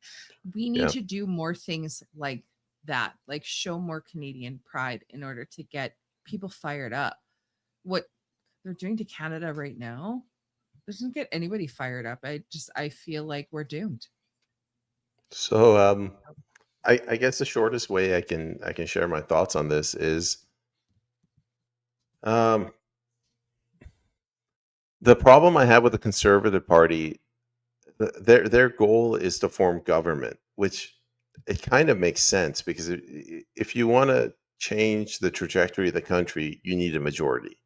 Mhm. So when you make that argument, you're like, yeah, that totally makes sense. But when your goal is to form government, you have to pander to the center, because that forms the majority of your party. You can't pander to the far left, you can't pander to the far right, and you can't say anything that's outside of the Overton window. That's the problem with the Conservative Party. The country is in such a terrible state that you need somebody, it could be Maxime Bernier, but whoever, someone to go in and say, listen, these are the problems. The banking system has been taken over since 1973. The family unit's been broken up since 1960. Multiculturalism since the 1960s. And, and you have to try to get into one or two different ridings and get a couple of MPs in, not to form government, but to speak truth to power. That's kind of what we need right now. But the problem is, when you do that, the Conservative Party freaks out. They say you're splitting the vote, and they turn around and they snuff you out. And what I've been calling the Conservative Party, I say they're a department of the Liberal Party. Their only purpose is to just crush any populist movement that springs up. Well, and I think anyone that looks as government as the solution will always turn to government for the solution. Unfortunately, So yeah. I think actually getting in culture, and maybe it's a good thing that you didn't win, because now you can actually speak culturally. You could be such a more effective voice that, hey, I got to see the inner workings. I got to play with its insides, and it's gross. Like, politics is gross. These people are dirty. They're backstabbing, conniving little goblins. Like, I think that's so much more important. Like, okay, after COVID, everyone that was, oh my God, all the goodwill, as I was talking about, all the goodwill that was amassed in the scientific community and trust in government and institutions evaporated, gone. And what was the next thing they tried to pull? Monkeypox. Ukraine. Monkeypox. Oh, yeah. How many I people saw that. bought into that? Yeah. No one cared. They said, Right. no, the majority went, yeah, whatever. Have you seen what they're doing now? Measles? They're saying there's a measles outbreak. Oh my God, right? Yeah. Mm-hmm. Yeah. No, we were Canada has talking about that dropped on off Monday. that we're no longer we're measles eradicated. Yeah, we're no longer a safe country for that. And then just asking that question, because they just go, well, it's the anti-vaxxers. It's like, well, is it? Is it the anti-vaxxers? Or is it maybe the country that these people don't have to get a measles vaccine in order to enter the country? Right. Is it maybe the 10 million people that were imported that come from measles rich? That's their only export is measles. Like, is it maybe those countries? Maybe. How insane is that? How insane is it that coming into Canada does not require you to have a measles vaccine, and the amount of people that they're importing? Come on, guys. It has nothing to do with the anti-vaxxers. It's what the government's doing. But that's They're the literally narrative. importing these people that do not require these things. And these things should be required in order to go to different countries or to come into different countries. And like when I went to Cuba and I had to get the the hepatitis, I don't know, A and B. I think those are the two that are not the AIDS one. Sexually transmitted. Yeah. I think hepatitis C is that one, but it's hepatitis A and B. I had to get those shots before I went there. And I got sick as a dog from all three of those shots that I had to get. But you know what? That was what it was needed in order to go there. And like back when I was still baking in my mom's belly, we were originally supposed to move to Africa with my bio dad because he got a job out there. So we were going to move to Africa. My mom, my sister had to get a bunch of shots and stuff like that in order to go there. They got all the shots. Like these are normal things if you're going to different countries to have to get vaccinated for certain things that are more prominent in those countries. Like, how is something as simple as measles not something that is mandatory to have to be vaccinated like from that in order word. to come to Canada? I Which don't part? like that word. I don't like Which the word? mandatory. I think, Mandatory. our country is Canada. It got taken over a long time ago. I had a guest on yesterday. We were talking about the banking system. So in 73, our banks, we switched over from a national bank, free interest-free loans, and then we started taking loans in from the private banks. And the guest, he basically said our country, we got hijacked at that point. But like right now, the purpose of bringing in immigrants, yes, they're trying to destroy our culture and cause division. That's like an added benefit. But the banks need new blood to be able to give loans to people that have some savings, because they've completely raped and plundered the native Canadian population. I think this is why you don't see any more white people working anywhere, because the banks have completely destroyed, demoralized them. They're either dead in a gutter somewhere, they're addicted to fentanyl, or they've moved out to the middle of nowhere. I in West Vancouver, I don't see any white people anymore. They definitely are not working. No, we run on debt. We are a debt economy. We need debt in order to prop Exactly. up this whole facade. Doesn't even make sense. How does having debt prop you up in any sort of way? That Doesn't make prop you sense up, to it me. props them up, because you're working and you're paying interest to them. At some All right, point, that's you fair. can't That pay makes sense interest then. anymore, and then you drop out. I think that's what's happened to the native Canadian population. Mhm. That's just my theory. Well, and I think that's why, personally, like even something as simple as people talk about the 15-minute cities. The government wants everybody to live into the cities because they're easier to control if they're in the cities and not in the rural areas. But it's and they make the statements about how for you not to own any property, the government's going to own property and you're going to be paying into it. And of course, these are all like tinfoil hat things potentially, but it kind of makes sense when you think about it. Exactly that. You will constantly be indebted to the government. If you do not own your own property and you're paying rent to the government because they're the ones that own it, oh God, like that is the last thing I would want. But this is why it's so appealing to, our children. Why it's so appealing. I wish I could. I don't know. Maybe I'll see if I could find it. But there was a chick that she was like, so I work 40 hours a week. I can't even afford the food. I can't afford rent. I can't afford this. I can't afford that. What's the point? Literally, what's the point of going to work? I can't even afford the stuff that I, would have. I can't afford it. So she's not wrong.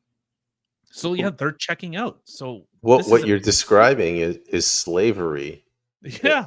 This is what I'm talking about. It's the banking system. They're printing money out of thin air into existence, and they're giving it to you, and you have to work to pay back that interest. You're basically working for the banks that don't do anything. It's a slavery system. And that woman, she's correctly identifying that like if you don't give enough food to your slaves, they will die. That's what's happening to that girl. Yeah. And it becomes appealing when the government says, hey, you know what? Why own a property? Don't worry about it. We'll take care of it. And it becomes really appealing because you've destroyed any idea of entrepreneurship. I wanted to ask, you got a shock collar there? What, me? Yeah. God. No, on the dog. If your dog moved. Oh, no. I've been thinking about it. leave it to the professional. Did you see that whole thing with that guy? What guy? What's his name? Was it Hassan?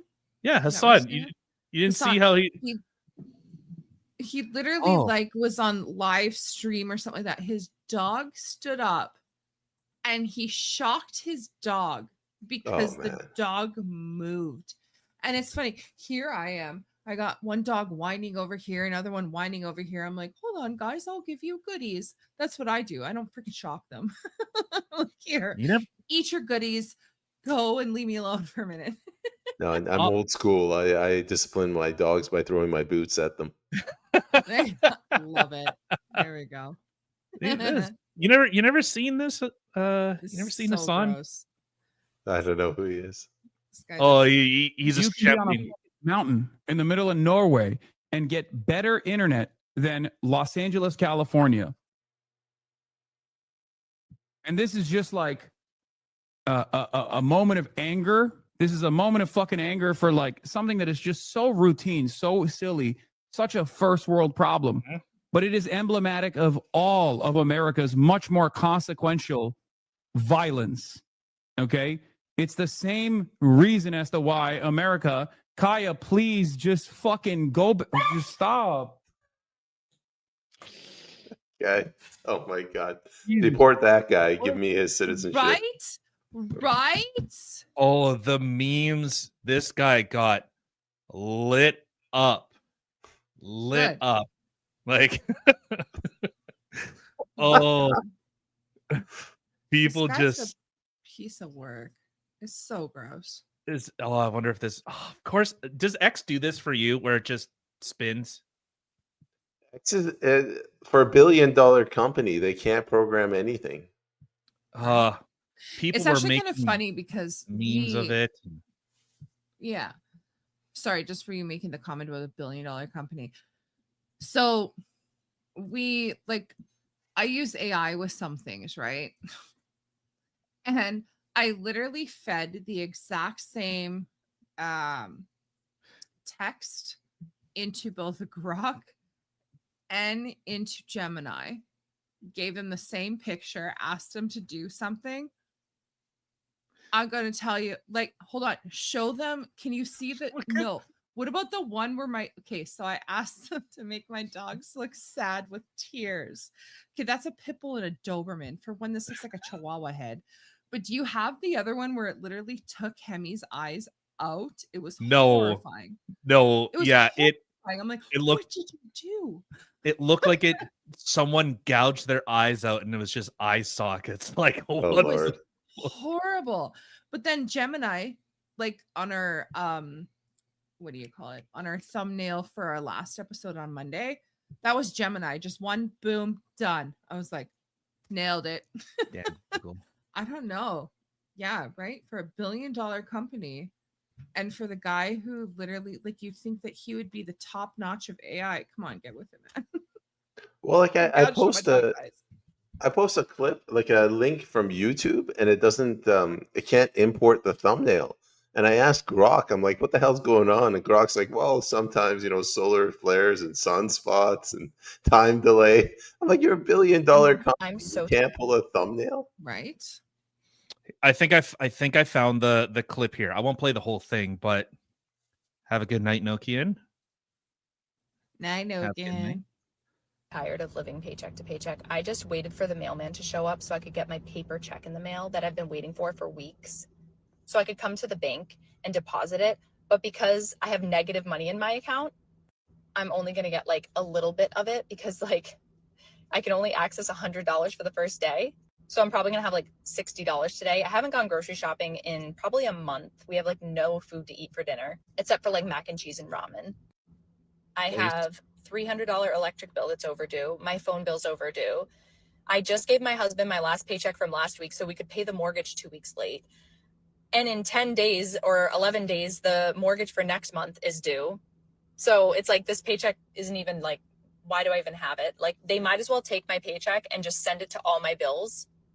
Like what's the point in me even getting my paycheck? It's like annoying. Like I'm not going to see it anyway. Not only that, but in like 3 weeks, I have to pay for summer camp because school's almost over. So it's like, that's another $700-800 that I have to come up with to pay for summer camp. And if I don't pay for summer camp, guess who can't work because their kid is going to be at home with them? Me.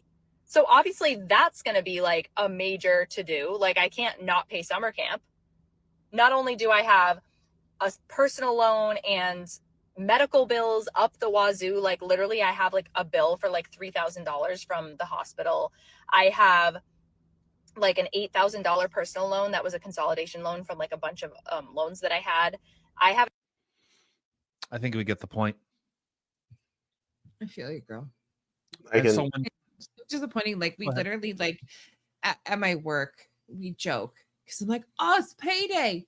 You see money in your account for about 5 minutes until you like literally disperse it to everywhere it needs to go. And you're like, and I'm broke again. Super exciting.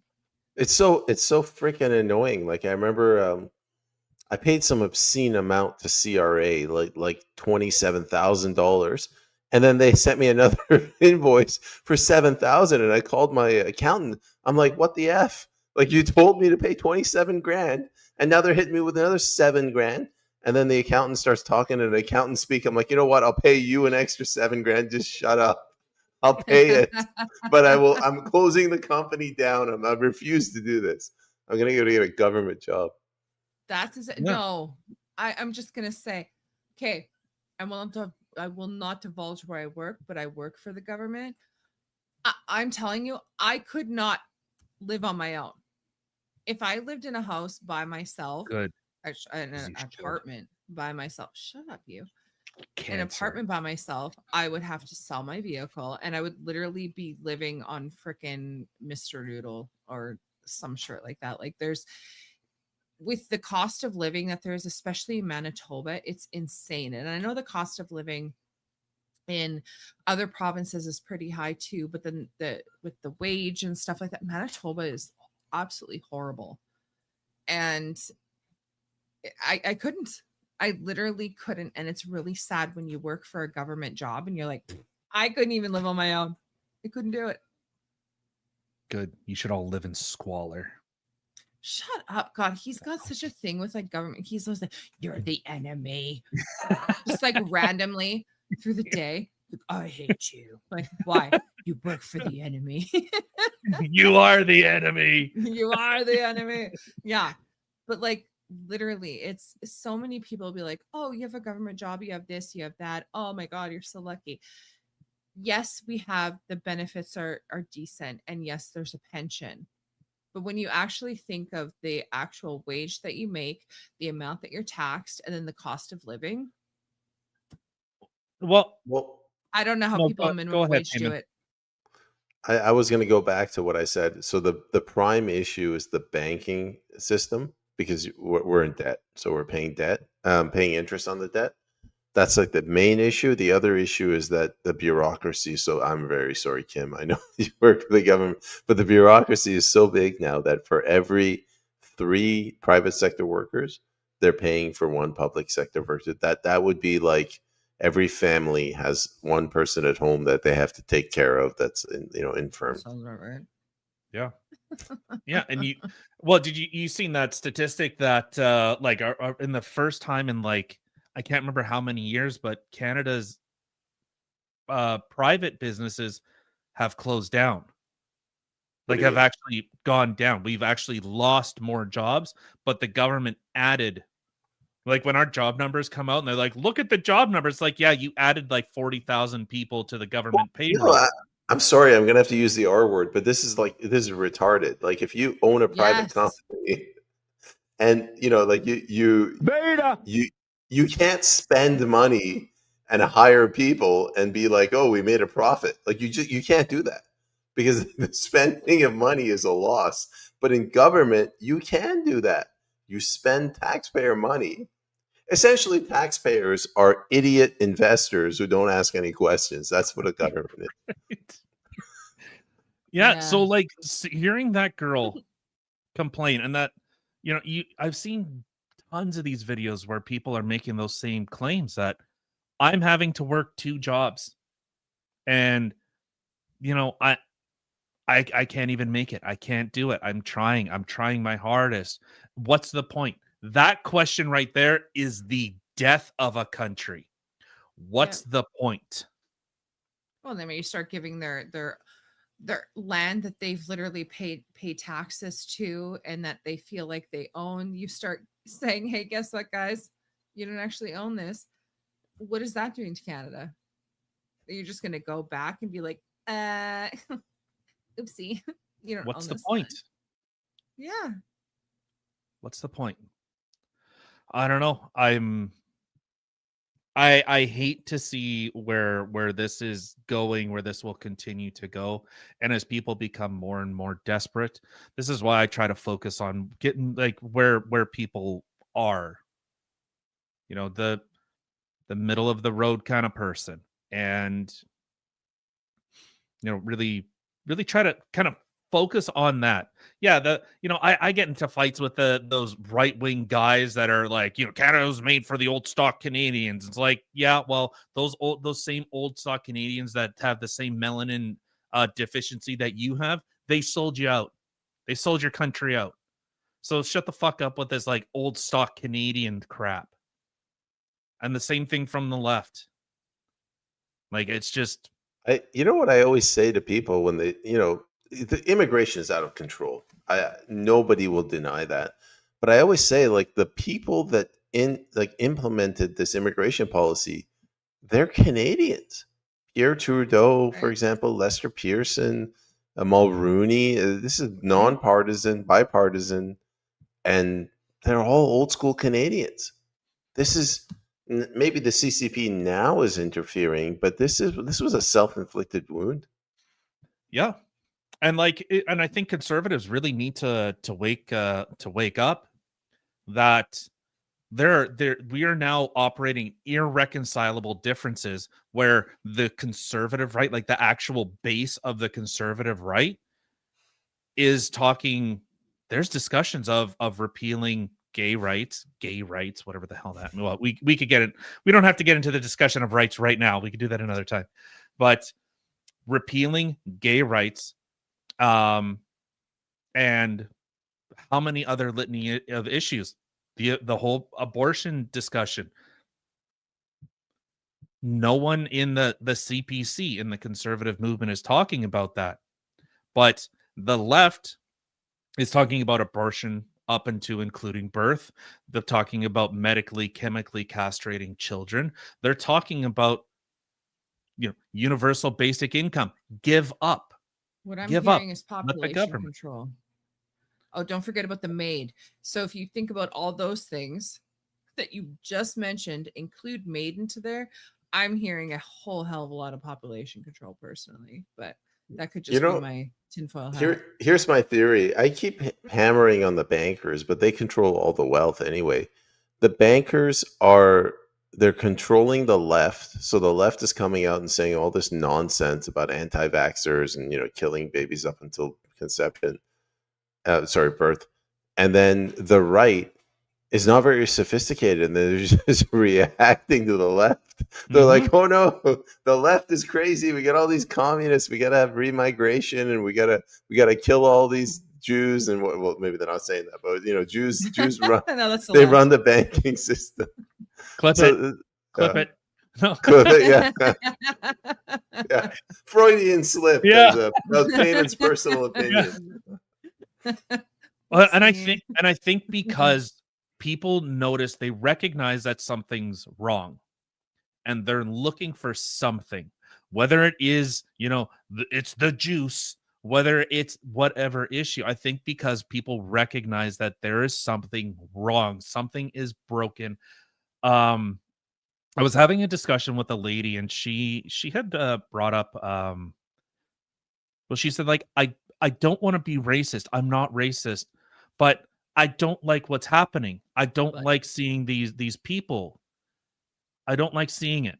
And I had responded to that with, I don't think it's a race issue. I think it has more to do that you are witnessing your culture being destroyed in front of your eyes. It's not race. Yeah. It's a cultural death, and that's what's bothersome. Well, and whose fault is that? It's not the person whose skin color is whatever. It's what the government is allowing. Like literally having I'm going to stop you there. We allow it. If Canadians did not allow this is why we have those dumb laws that, you can't ride a moose or whatever. You can't have a pie cooling on your windowsill on Sunday, is because at some point culturally, we found that important enough to make a law to enforce it. And I think there's too many people who do not stand up to the government the way that they should, or the way that they used to. And I think the first time for me personally that I've seen somebody stand up to the government in Canada anyway would have been the Freedom Convoy. Too many people, they just hear what whoever it is that's leading in the government at that moment, especially if it's the whatever they've been fed the Kool-Aid for. Shock collar. They just they go along. You totally distract me. I don't even remember what I was saying there. You ruined it. Freedom Convoy, not enough people stood up. It was the only time they stood up. Yeah, I think too many people now, they just, okay, this is what the government is saying. This is what I'm going to do. And I'm going to be a sheep and just follow it. You don't see them actually thinking that, hey, the government works for me. They should be doing what I want them to do. How do you not agree with that? I don't. How? Look at how the left responds. I think. The left. Have you ever had Russell, the Canadian conservative, on? No. Please, if you ever have the opportunity, he's every time I sit and talk with him. Yeah, Russell, the Canadian conservative, or I think it's Canadian Con, but I think so. Yeah. Every time I sit and talk with him, he always makes me think deeper. And the question that he had proposed is the left in or is the right engaging in politics or playing or engaging in democracy or playing democracy? The left is engaged in democracy. They will petition people. They will make their voices heard, and they have no problem whether they're vandalizing something. They will make the government bend to what they want. They are fighting for their rights. Whatever that right is, whether it's trans rights or, this human right, they are fighting for it. The right isn't. The right isn't. Okay, maybe. Okay. The left is engaging in democracy. The right is playing democracy. Okay, I might actually agree with that. Especially when I think about how things are playing out in the United States right now. When you think about it, when you think about the left, how they're attacking Trump and everything else that's been going on, and the people on the right, they've kind of been holding their head high, but they haven't been not too much fighting back. You know what? I would say that the Trump administration is one case where the one situation with the conservatives or the right has finally started to fight back. Like they took out USAID. They completely neutered the left-wing media. Donald Trump is coming out and swinging on Truth Social and causing the left to go insane. So Donald Trump is using the left tactics. Now, after the Epstein situation, I think Trump just went off the rails and the whole thing is spiraling out of control. But there was a glimmer of hope there on the right. Mm-hmm. And so, yeah, you're not wrong, especially after the whole Charlie Kirk thing. Absolutely. Yeah, things escalated. Heard a lot of people on the right that have been standing up, and they're like, "We're not standing for this anymore." And yeah, 100%. Yeah, no, I think that was the rights. Like, look at, you hear anyone talking outside of just this being brought up now? You see anyone talking about Charlie Kirk's assassination and how these people need to be held accountable? Hear anyone? No one. Stephen No Curry. one. Maybe. What do you mean, But maybe like all the time. do you see it in the media? Do you hear anyone talking about the assassination and what a disgusting thing it was? They talked about George Floyd for fucking damn near 2 years. Yeah, that's true. That guy's still in jail. Is Officer Sicklick? Chauvin. Chauvin, sorry, Officer Chauvin. He's still in jail. That guy died of an overdose. And I'm like, Trump, you got to pardon this guy. He died of an overdose. He was a criminal who held a knife to a pregnant woman's belly. It was a gun. It was a gun. I guess that's worse. Yeah. And they canonized this. The whole. I don't even want. I'm going to get angry. I want to go back to one thing you said, Tyler. As like an immigrant, an outsider's view, I noticed that the West in Canada, people were committing cultural suicide. It was like cultural harikari, where they're saying, "Oh, Canada doesn't have a culture," and I saw all these Canadians rushing to try to come up with a reason why Canada doesn't have a culture. Oh, Italy has pasta. We don't have our own food, so we don't have a culture. England has old homes. We don't have old homes, so we don't have a culture. Fuck yeah, Canada has a culture. Like, look what's happening with these Calistanis that are driving trucks without the necessary training. That's a boring example, but that's a form of culture. Canada totally has a culture. They're just trying to destroy the culture. Well, Justin Trudeau said that Canada is the first. Don't hate me. We're offended. You're offended for. Oh no! Man, I hope Bill C-8 and 9 doesn't pass. We're all going to jail. We'll share a jail cell. He tried to tell me this guy couldn't breathe. Like snorkels. Jesus. Sorry, I'm just full of them today. I'm sorry, guys. Heyman, I apologize to you. You know, there's somebody on the left that's watching this show like, those far right wing losers. Oh man, make racism great again. That was funny. That was funny. Sorry, I couldn't help you. You mentioned George. I couldn't help myself. What were we talking about? So Trudeau Sorry, had I said don't that Canada is the first post-national state, and no one batted an eye. No one cared.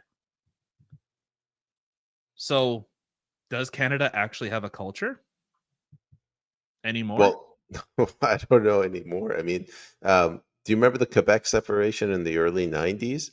I got so angry. Yeah, but like, I was an immigrant kid at the time, but I felt Canadian, and I was like, "Screw you, Quebec! You want to leave? You can get on a plane and go back to France. You're not taking our country." Today, if France didn't want them, I'm sure they wouldn't. But what I mean is, if they wanted to separate today, I'd be like, "Yeah, sure. Who cares? I got my own problems over here with property tax and fee simple." Well, exactly. I remember when it happened personally, and yeah, I was angry. Was that FLQ? Come on, buddy. That's like the 70s. Was it? But Oh but shit! at the Yeah, it same was. time, like I was thinking, like, all right, fine, just go, like, be your own country. Put. Yeah, I'm gonna say the B word. Put some bombs along the border, break it off. You just go float out to the ocean, be your own thing. Like, I was angry about it, but at the same time, I'm like, fine, just leave. I'm kind of envious of Quebec now because they are so vehement in protecting their identity. It's the way that every province should be. Quebec's not doing enough, but definitely more than any other the Anglo provinces. Yeah, we kind of just go along to get along, and we all kind of like, oh, Quebec, oh, you guys are so self-centered. It's like, I mean, they really are, but okay, I'll give them props. Protecting your culture. Look at these bigots. Yeah. No, there's but I'll say, like, at least with Quebec, like they're actually moving in a, I don't want to say secular, but it does seem like they're trying to try to preserve their Catholic churches. You know, with them, I wouldn't say attacking, but definitely through legislation, they are definitely going after Muslims within Quebec. They're making it very clear that hey, you ain't doing this whole religious practice, all this type of crap, and trying to instigate some type of religious war. Yeah, like, no, you're not doing that here. It's kind of based. There was that meme I had seen where some guys, like, I pay, I think it's like $2,000 in rent for a 200 square foot apartment, and then I get woken up at 5 a.m. for call to prayer in the neighborhood he's in. Like, oh god, that would be so brutal. That's going to be New York soon. Right? Oh. Actually, I had seen another meme where they literally had the New York Statue of Liberty have freaking stuff. Oh, a burqa. Yeah. Thank you. Yeah. I think people really need to wake up. I've come to accept that even if I'm an atheist, I'm a cultural Christian. No shit. It's full of Africans and you can't understand anything. I'm just like, oh, whoops. And so when you see people that intentionally come here, they're not looking to be a part of Canada. When they outright say that I am not here, like I am not Canadian, I am from another country, I am not here to assimilate. I'm here to assimilate you guys. I think Canada really needs to wake up, and it has nothing to do with Islamophobic or being xenophobic or whatever. It's a Or this phobe. I might not have an interest in religion, but religion unfortunately has a damn interest in me. So I got to at least understand where these people are coming from if I'm going to argue this stuff. I kind of want to add two things to that. First, when I came to Canada, like I don't know, I was just a kid and I always wanted to be Canadian. So I figured like integration, assimilation, and eventually intermarriage. Like I'd marry a Canadian girl and my kids would be fully Canadian. Mhm. And then COVID happened, and then there was that onslaught of like white liberal women with liberal arts degrees. I'm like, do I really want to be a part of this? So that's one issue. The other one I'll mention, religions, they just don't mix. It's like olive oil and vinegar. They don't mix. So when you bring in Muslims and you have a mostly predominantly Christian country, there's no reconciling that. They're not going to mix. So that's just a problem, and it's a problem that we've created by bringing in this many immigrants. Yeah, and as you know, to reaffirm my point that you aren't being racist, you are watching your culture get destroyed in front of you. Well, right? I mean, what is it? I mean, you hear about schools that are banning Halloween. You know, you can't say Merry Christmas anymore in places. They're And I will tell banning you, Halloween? Why? yes, because some cultures don't like it, and some little snowflake gets scared of some big bad or that whatever somebody dressed as. Like, Mother's it's Day, Father's so Day, ridiculous. Valentine's There is no Mother's Day. Day. Oh my God. It was what they call it? Literally, What they changed the name to, like Mother's Day and Father's Day. They changed. Birthing Person's Day. Probably it was some stupid crap like the funny that. thing is, again, I will not divulge where I work, but we have like a calendar there, and it's got every freaking holiday on it except Mother's Day and Father's Day. They are not on the calendar, and that makes me so angry. And I've asked about it multiple times, and they will not answer me. Probably because my question doesn't come across very nicely. But no, still, they I don't can't. care. The government can't identify what a mother is. Yeah. Or a woman, right? It's absolutely insane. But like when you literally have I can't say, people are telling me I can't say Merry Christmas. Oh, you better believe I am the rebel. I will say Merry Christmas. I don't give a shirt where a hell or work. I will say Merry Christmas. And if somebody says Happy Hanukkah to me, I will say Happy Hanukkah to you too. Because you know what? That is who you are. And you should be allowed to celebrate the things that you want to celebrate. This is our society. We're Judeo-Christian society. We have Christmas, so Merry Christmas.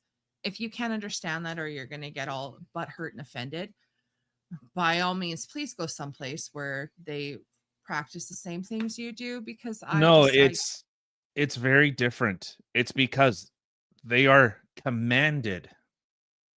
I was listening to a debate with the Muslim Lantern, and of course, you know, he's a very devout Muslim. Crazy. But he was asked, well, why don't you go to another a Muslim nation? He says, well, I can't go there and convert people there. You Christians allow me to come to your country and come and convert you. Huh? And when he was asked, like, wrong. I think it was, He's I think, honest, yeah. I think it was actually Jordan. Jesse Lee Peterson was talking to him about it, and he said, well, what if a Christian goes to a Muslim nation? Could he convert? He's like, no. Like, if Sharia law is enforced, no, you aren't allowed to. But I can go to your country because you allow me to. I can come there and convert you. In fact, I'm sworn by Allah to come and do that. Well, one of my coworkers that we've talked about before, she's from India and she is Catholic. That is her religion where she is from, and that is extremely frowned upon there. But in her village, thankfully, the majority of the people there are Catholic, but still, like, that's not something that's acceptable there whatsoever. Like, you're condemned for it. Like, religion is an interesting thing. Like, it's just with everything else you can mix. With politics you can mix, ethnicity, but with religion you just can't mix. Like, even with culture, like when you leave one culture, I leave Iran and I come to Canada, there's an understanding that the culture remains in the former country, but religion follows you, and you can't. I don't know. I've talked to a couple of Christians here in Canada, even Christian fundamentalists, and I'm like, guys, like, buddy, like, what's going on here, man? Like, are we a Christian country or not? Because it's the elephant in the room. No one wants to talk about it. Right? We've been so tolerant and so accepting just as a nation. Like I said, even though I'm not Christian, I can look at that. Those are traditions that I grew up with that I want to defend.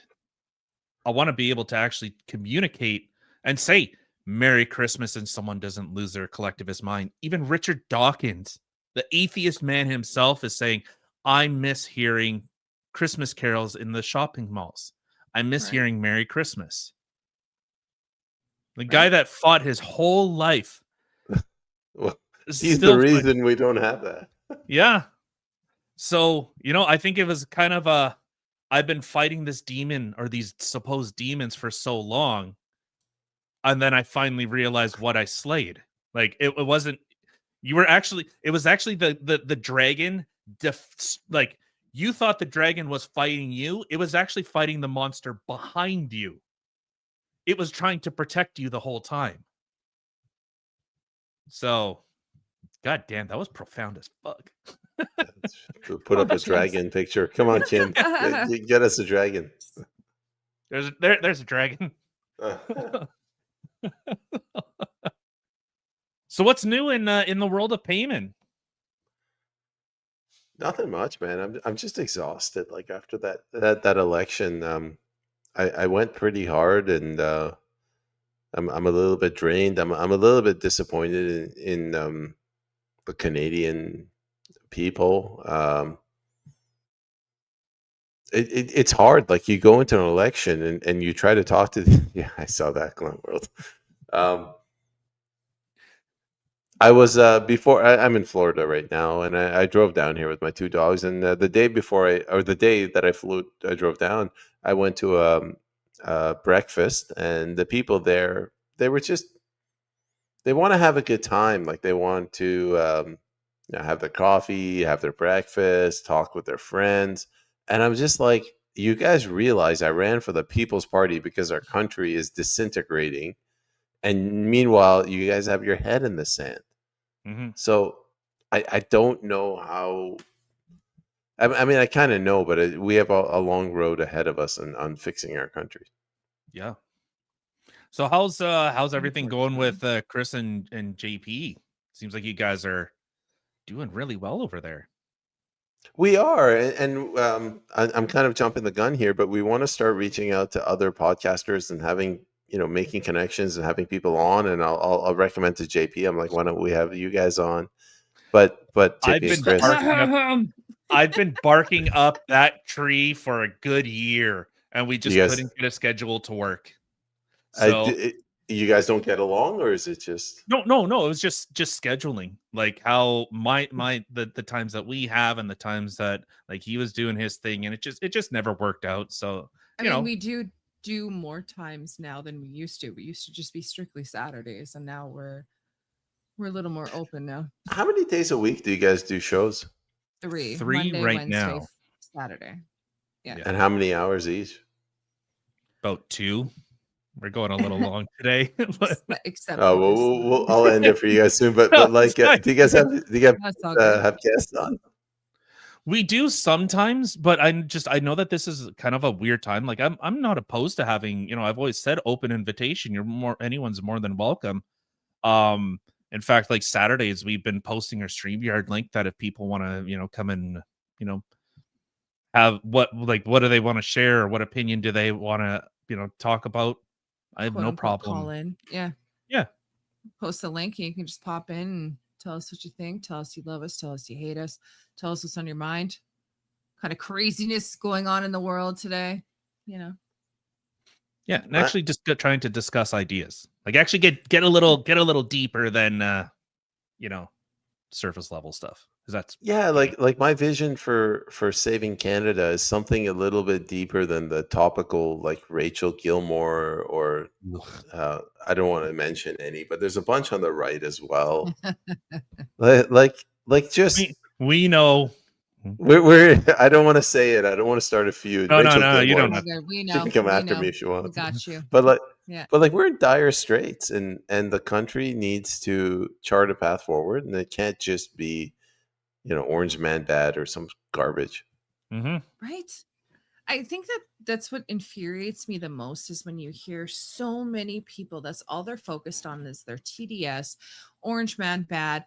Like, can you people stop looking at the quote unquote Orange Man and actually look in your own backyard? Like, please look in your suck at this. Look at your own backyard and what's going on there. Like, there's so many people that are just absolutely clueless. Yeah. That are absolutely clueless to what is going on in their own backyard, and they're too focused on what's going on in the United States. Like, forget about the United States. Forget about what's going on in Russia and Ukraine or whatever. Can we please focus on Canada here and realize, like, just, oh my God, lift the veil, people. Please wake up. Because all this stuff that's going on over here is distracting you with what actually is going on in Canada, and Canada is falling. It really is. The point that I like when we first started today's episode was, just all the media is talking about, they're talking about Pierre and his MPs leaving. They're not talking about the budget that's putting us nearly $100 billion further in debt. Not one peep. I didn't see one article, except it was, I don't think I've seen one article actually talking about it. It was about Pierre and the two people leaving. That's it. Well, it's literally just the same as the 300 ostriches that had to get called. But let's not talk about the hundreds of millions of turkeys and chickens that have had to have been killed because of the avian flu virus. And not to mention, that's just in the United States and Canada, not including Europe and everywhere else. Like, people are not focused people. Like, if you really want to tackle this, you need leadership. You need some organizational structure, and this is what the People's Party was supposed to be. And I'm telling them, I'm like, guys, I'll work for you for free, but you got to start showing leadership. Like this is not a simple thing that you just mentioned about the ostriches and the turkey thing. What they do is, again, I go back to the banks. They come in, they use the government, they bankrupt these farms, and then they pick up the land with the businesses on the cheap. This is the plot of the Roman Polanski movie Chinatown. Mm-hmm. Like you need some way to educate the public. We don't have very much time, and maybe we can't do this in one election cycle. But if we just think in 4-year cycles, 4-year terms. Oh, don't split the vote. We got to get in. We're never going to get out of this. You're done.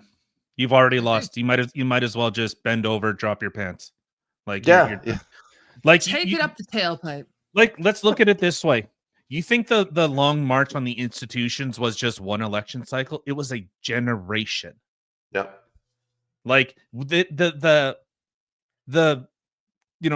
top of the mountain is revolution.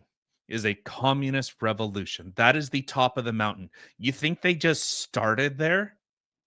Like I see people talking about like, oh, I had a petition and it's signed and it failed in the House of Commons. No one cared to read it. Okay, and well, Canada's fucked. I give up. It's like, you think that's what the left does? No, they keep going. They keep going. They keep pushing. They keep pushing. They don't stop. It's like a horde of zombies. They just do not stop. Like that's how they are. They will just keep pushing and pushing. This failed, well then we try here. That failed, we try here. We push here. We do this, we do that. It's constant. It's unrelenting. You ever seen the movie Starship Troopers? Yeah. It's like Yes. an army of those insectoids. Yeah. Yeah, it 100%. I will That's say something. they just keep going. But I will say something with that movie that I 100% agree with is that people shouldn't be able to vote unless you fight for your country. I think those are the people Yeah. who should be allowed to vote. You need Anybody to have else? some sort of No. stake or ownership. So either you own land or you have money or you serve your country. You can't just willy-nilly give it to every single person. You certainly can't give it to people that newcomers. Yeah, and I Right? think the question that would actually defeat the lefts with the idea of, you know, universal suffrage is how many dumb people do you meet a day? You know, maybe Oh my I like God, half of so them many. are like at least half of them are they, you know, just barely, you know, they're still licking windows because they like the taste of it. Like how many people are you interacting with? And do you want them to vote? You want them to nullify your ability to affect change. That's what you want. Yes. I want the short special bus with all the people licking the windows and eating the paste. You Yes, know, that's who I it's want like a voting. it's like a strata. We'll leave soon. I know you guys are running late, but it's like a strata. Sure. Like you own a unit, you have a vote, right? You don't just open up the vote to like the drunk people on the street, the homeless people, the people that have just done a bunch of drugs coming out of the after hours. You I own a unit, you vote. I think you should either have to serve this country. If you are a public employee, like if you work in like politics or whatever, you can't vote. If you do not have property, you cannot vote. At least You don't one work, vote, you can't vote. one vote per household. And what's the age that someone could become prime minister in Canada? Is there an age limit? I don't know. Like the Isn't it earliest like someone 35 or something? Or is that president? I know that's in the States, but I don't think there is a minimum age limit. Actually, I can tell you there isn't because the prime minister is not mentioned anywhere in the Constitution. Oh, okay. Well then. But if you look at the older requirements to become a member of parliament or a senator, you had to own property. You had to be a member of good standing in your communities. It means that you had to have a wife, kids. You know, you can't cheat on your wife.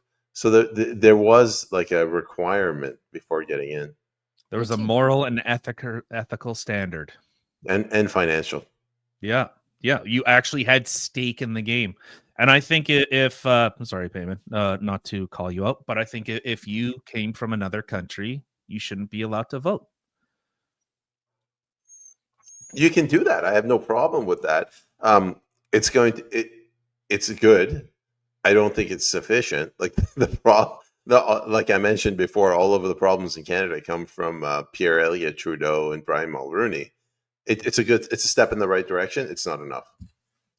Yeah, and like unfortunately, we've seen kind of the way that I would look at it. Like if you had a buddy that came over and you knew like every Friday was pizza night, and then you have a buddy that comes over, and you guys still kind of vote 50-50. What kind of pizza you get every Friday. Then he brings his girlfriend over, and then she brings her aunt because she just got evicted from her house, and then all of a sudden, your vote doesn't matter anymore because the people that came here voted for the interests of back home. They brought their politics from their country of origin to here instead of you leave that shit on the tarmac. When those wheels went up, your problems left with it. Like they were left behind. Well, the thing is that there are some people that, so this is where it becomes tricky, because there are some people, like, even when I think of my coworker, she came here to leave the country she was in. She doesn't want to bring anything from her country to Canada. She came here for a fresh start, to assimilate. And I think people who have that mentality, I don't think is bad. If they have the Canadian citizenship, I don't think that that is bad for them to be able to vote if they're serving the country or whatever. But it's the ones that come here to, No, they bring their tribal convert warfare. They bring their tribal or warfare here. I put it back on the actual Canadians, because it's up to the Canadians. Ultimately, the native Canadian population determines the rate of immigration. If you bring in too many immigrants, and they might be wonderful people, but you're offsetting the balance. Like the rate of immigration every year should be, I don't know, 1% of the population or something like that. Something very so low. much more. Well, that's what it is right now. It's that's 400,000 people a year. Think about that. Oh, Okay, that's well, I insane. might be wrong on the numbers, but like you can't bring too many. It's like if you have poker night. So let's take a sexist male approach. If you have like a gaming night with men playing Call of Duty, and then as you mentioned, Tyler, like somebody brings their girlfriend, another girlfriend, next thing you know, it's like a book club, right? And you're drinking vino and you're getting outvoted. So that's what's happened in Canada, and it's up to the native population to enforce that. And if you don't enforce that, you can get angry at the immigrants that you're bringing in, but it's like you brought them in, man. You're the one responsible. Yeah, and that was the point I was making before. Like you're the people that share your skin color, your old stock Canadians, they sold you out. So like whatever the solution would be, that hey, whether it is a certain number, whatever mechanism that would retain Canada as a culture, as an identity, as something that's earned, not just sold off like a cheap whore. So whatever it is, that's something that, hey, we have a vested interest. I would love the idea of you have to be a landowner and family. You have to have a wife and children. You can't be divorced, maybe something like that. Yeah. So, I think I remember seeing a stat. I can't remember what the number was, but like typically companies will hire someone who's married over someone who's single. Yeah, it makes They're more, sense. I they're more guess. responsible.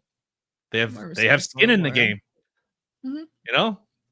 They're not doing Well, weekend benders. Like, well, maybe they are, but I don't know. Like for me, like when I think about like even going back to the whole Starship Trooper, like you have to serve the country in order to be able to vote. I honestly think of, I love my parents to death, but I think of if I had to choose between my parents voting and having a say, or my grandfather who served in the World War II in the Navy, then came out of the war and was a captain fireman. I'm going to go for this guy. I think this guy knows more about what's going on in our country and what would be good for our country because he has served the country personally. they have stake. And that's why women shouldn't be allowed to vote. You know what? No I comment. to be completely honest, like if it literally was like, okay, well, things can change, the world can go great if you give up your vote. Buy all new followers. Give up my vote. See you guys Oh, later. 100%. I'm literally the one saying that I think that you should have to serve the country in order to be able to vote. I do not serve the country. I am not in the armed forces or anything on those front whatsoever. So I completely agree with that. And this has nothing to do with, well, women should be able to do this, women should be able to do that, our feminism. No. Think about, this is your country. Like if you have a stake in something, like in my job, I think I should be able to vote with things because guess what? I have a stake in my job. I know what my job is. People who are fighting for the country, they're literally fighting for your country. Like I feel like they would know a lot better what our country needs than people who do not. But What So does what? he say? So Oh, oops, sorry. I hit it the same time you did.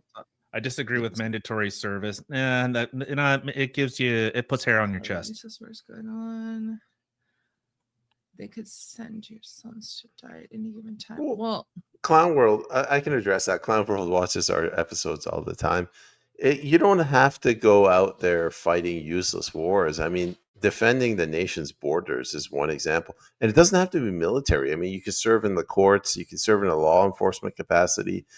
agreed, fireman. You'd have to think this through, but I mean, this is something no one talks about. Mothers, they serve a purpose in society. I mean, even bearing children, provided you're a citizen, like that's a service. If your husband owns property and you own property, sorry, is it though? Well, not if you abandon your children, but if you raise them. Go with me, bro. Come on. Right. Busting your balls. Yeah. No, I think there is, and I think that's a big distinction. The difference is men have a duty in society. We have an absolute duty. We know if you see a guy that's like, he lounges around, doesn't really do anything. He's a mope. You're like, what are you doing? You're useless. Like we're gonna get on their case and like, yo, you're getting up, you're doing something. You're not just sitting here.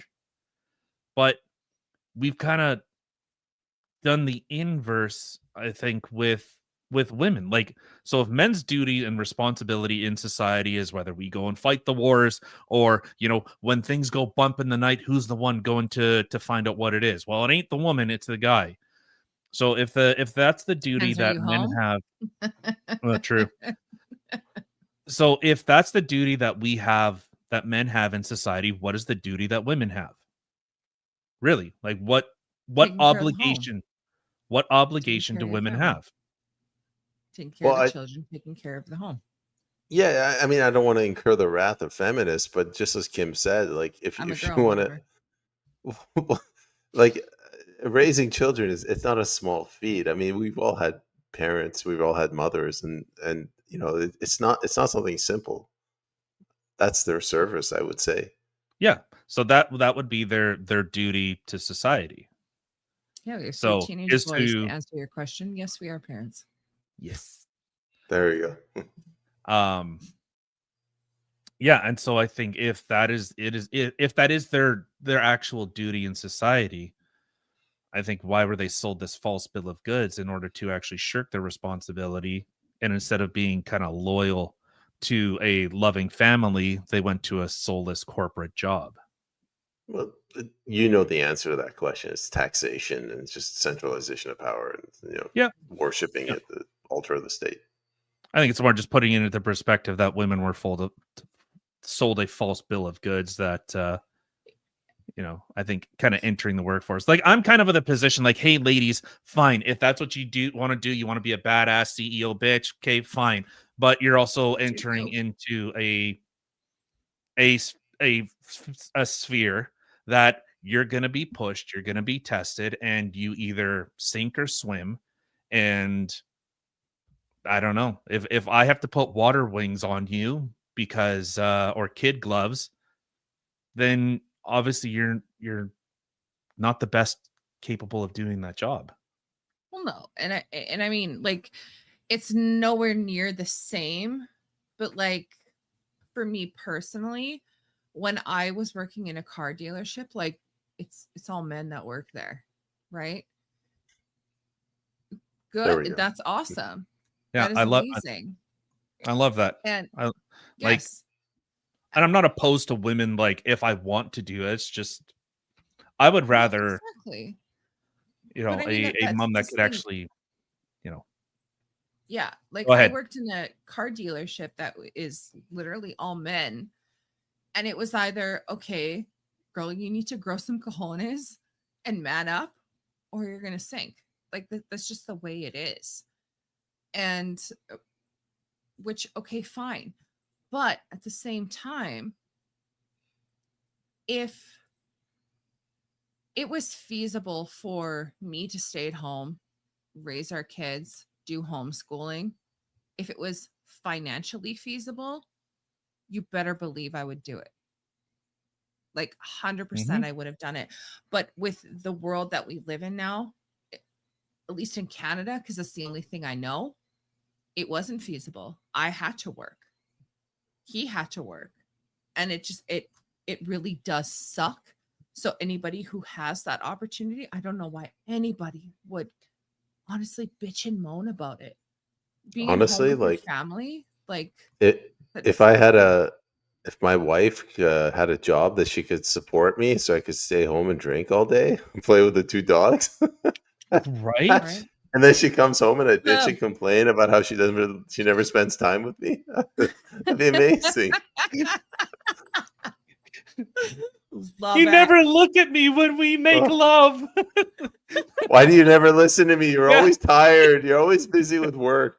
Yeah. This is a headache. Oh. Yeah. Let me guess, you got cramps that time of the month again? Yeah. Okay. You know, it's funny, Just like never ends. the one day that like I maybe I'm at home or something. Like if I, just like the odd day that I'm not driving, Kim will come home and she's like, "So what'd you do today?" I'm like, "Oh, I saved the world from a zombie apocalypse." She's like, "I'm proud of you. You're so good." babe. Like, yeah, I did. You're doing your part. Yeah. Yeah. I am mean, doing my part. we didn't have a zombie apocalypse today, so You're on you. welcome. You're We welcome. beat the odds.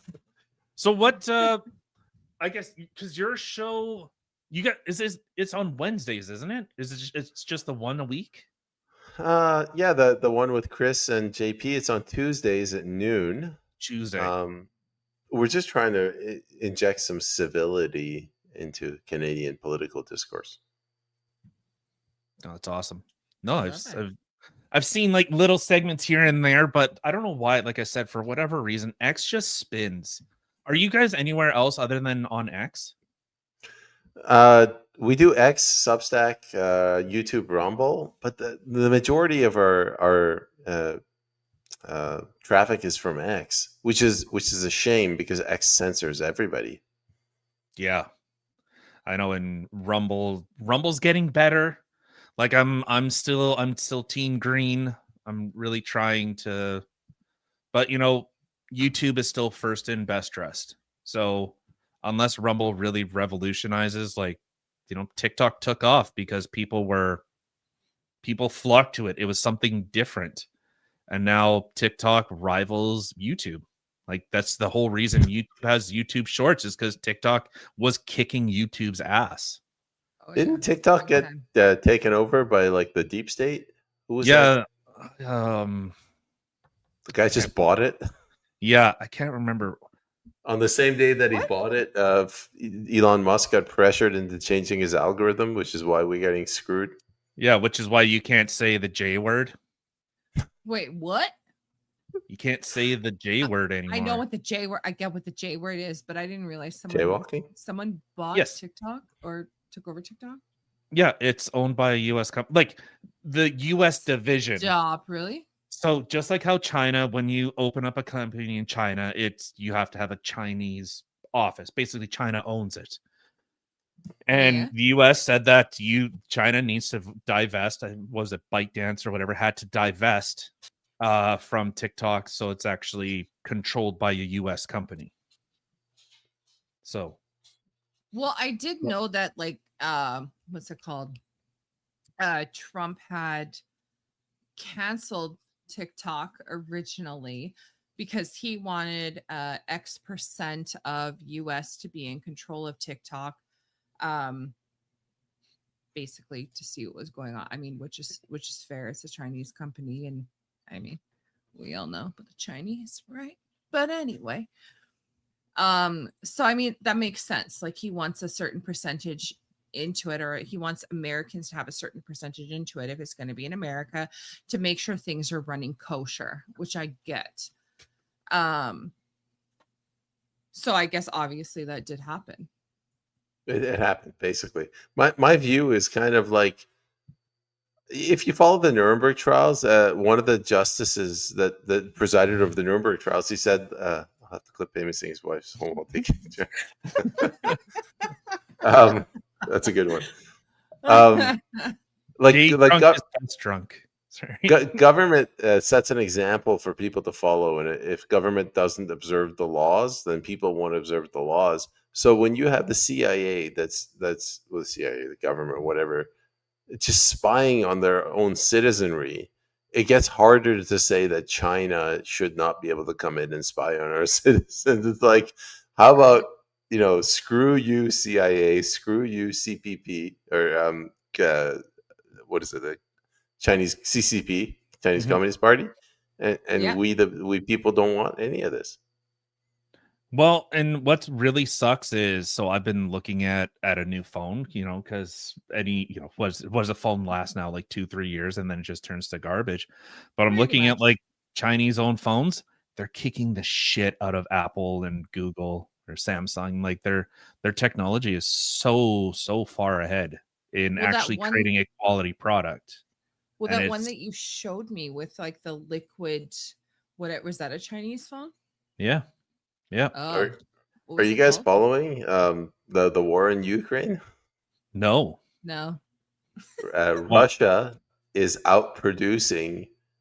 Russia builds the same amount of armaments in 3 months that all of NATO builds in like a year. The industrial capacity of of Russia and China is unbelievable. The West is completely deindustrialized. They've focused too heavily on this banking system, and it's backfired. Yeah, no, it's. I think people really don't grasp like the powerhouse that the United States was. Like they were, what was it? It was some like during the peak of like World War II, they were building it was like a ship. They were building a warship every like 3 months or every month or something. They're Like building a plane every 7 minutes. Yeah, like it was just that ability. And to kind of go back with the boomers, they sold that manufacturing base out, and then they wonder why does everything cost stuff? Like, well, because if your money doesn't have value, like that's the only reason. And it's like the United States' dollar is just held at the end of a gun. It's like use it or else. Like, and I think Russia, I said this has been going on for far too long. Far too many people have needlessly died. Russia won. All they're doing is just getting entrenched and just holding. They got their region. They got everything they wanted. Now that's all they have to do. They just have to sit here and wait for Trump to get out or whoever to that needs to swap out, and then just, what? Fine. We've done this long enough. People are sick of watching people get blown up. It was the same issue that people had with the Israel-Gaza thing. I'm tired of seeing kids getting blown up. Not wrong. And so, public support for this stuff is going away, but it's the government that still pushes it. Like it's just more and more. I don't know. If I was an unethical person, like I read the news and everything else. I wish I just invested in the things that I seen that were coming. Like everything was gearing up for these wars long before they kicked off. And like if you ever look up like Halliburton's stock price, like pre like 2023, just before the whole Russia-Ukraine thing, you'd make a beautiful return. Oh my God, Payman, you'd be a rich man. You're basically describing the George Soros business model. Pretty much. It's if I could bank on some of the stuff that my old coworker, who I deemed as a conspiracy theorist, had said, I'd be a rich person, because unfortunately a lot of the stuff that quote unquote conspiracy theorist said, bang on. Ahead of the curve. Yeah. So especially through COVID. Oh my God. So are you guys looking at having more reaching out? Because I know Chris is doing the like the night calls and that type of stuff. So are you like, is this like your own thing? Like you're kind of like wanting to reach out more in that type of stuff and get more like people involved, or is it like with the three of you kind of reaching out a lot more? I think we're just three Canadians that realize that something is terribly wrong. So Chris Erickson, he's helping out with One BC. He's helping out what's her face, Dallas Brody. Dallas Brody. Yeah, so he's big in that party, and I support him in that. And the Night Call, he's trying to do whatever he can to help the country. JP Berg, he was big time Conservative Party supporter, and then he realized that something is off, and that's where he got his start. My story, you kind of know, and we came together, and we're trying to see, where do we go from here? Because the three of us alone, we're not going to save the country. We have to mobilize more people. Yeah, no, I think that's awesome. I love seeing that more people are willing to finally just speak and just, you know what, something's wrong, and not like I said, I hold people that are willing to actually put in the fight and actually put their name and their values actually on the line. That I respect. Even if you don't make it, at least you said, you know what, I gave it my all. I don't know what more I possibly could have done. So I would rather that than the people that just sit and online and just bitch and complain but don't actually do anything. So that's fair. Yeah. No, pointing fingers at myself. No, I was actually cleared to run for the CPC with Andrew Scheer, but I ended up backing out because I just I think with COVID, the messaging was so strong, and that was where a lot of my hate, no, I shouldn't say hate, but it was just a frustration that I think back then I really recognized that something was wrong. And I think like most people, we were just kind of head in the sand, just life, just being in life. And then just to see that, okay, no, this stuff is way deeper. And I think it's so much more important to get culture, because people won't care that you can't put a pie on your windowsill if culturally no one cares. Yeah. I think that's I think that's a better fight. If you can change, here and here, the laws don't mean shit. I think that's so much more important. So I think there needs to be more people like you fighting across Canada, especially for the like me. PPC. Well, thank you. No, sorry, Payman. Like I feel that the PPC has a really good vision of what Canada should be, and I really feel like there should be more people like you in every province across Canada fighting. I think you'll see with every election cycle, I think you're going to see more people. So it was difficult for me. It was very hard in the last election. It was impossible in the election before, but it gets easier with time. Yeah, no, it's just keep speaking it. I think as long as you're truthful, and like that's one thing we've seen. If you're, commenting on the people, I think you're commenting of, you've seen the mass slip, you've seen the grift. You've seen that they're disingenuous, fucking backstabbing liars, and will do anything. They're just pay whores. They'll do whatever. I mean that in the nicest way possible. They're not good people like you and Kim. No. I'm way too ethical. I'm just waiting for my checks to clear, so I'll start chilling whenever those checks come in. Checks? What kind of checks? What kind of checks are coming? Don't worry about it. But we've seen that there are people that claim to do one thing in private, and then you've seen they're forward facing. It's like, you don't believe that at all. Like you're a liar. You're actually a liar. You're a two-faced backstabbing liar. And that's that lying liar who oh, lies. Yeah, lying liar that lies. Yeah. And you know, I won't sling any mud. I've made my voice very clear on the people that I think are just grifting for their own self-interest. But What am I don't know. I could be retarded. What are your opinions on the active clubs? What kind of active clubs? What does that mean? I don't know. Again, I could be retarded. is that like Balatro? I don't know. I've been playing that a lot lately. Like Game's a terrorist clubs, or I don't know. I don't know. I'll wait for clarification on that. But Yeah. I think eventually the mask slips with all these people. The people that they don't have it in here. You know, maybe they have the ability. They caught a wave. And air balloon club, fucking Todd. This guy, he loves his air balloons. You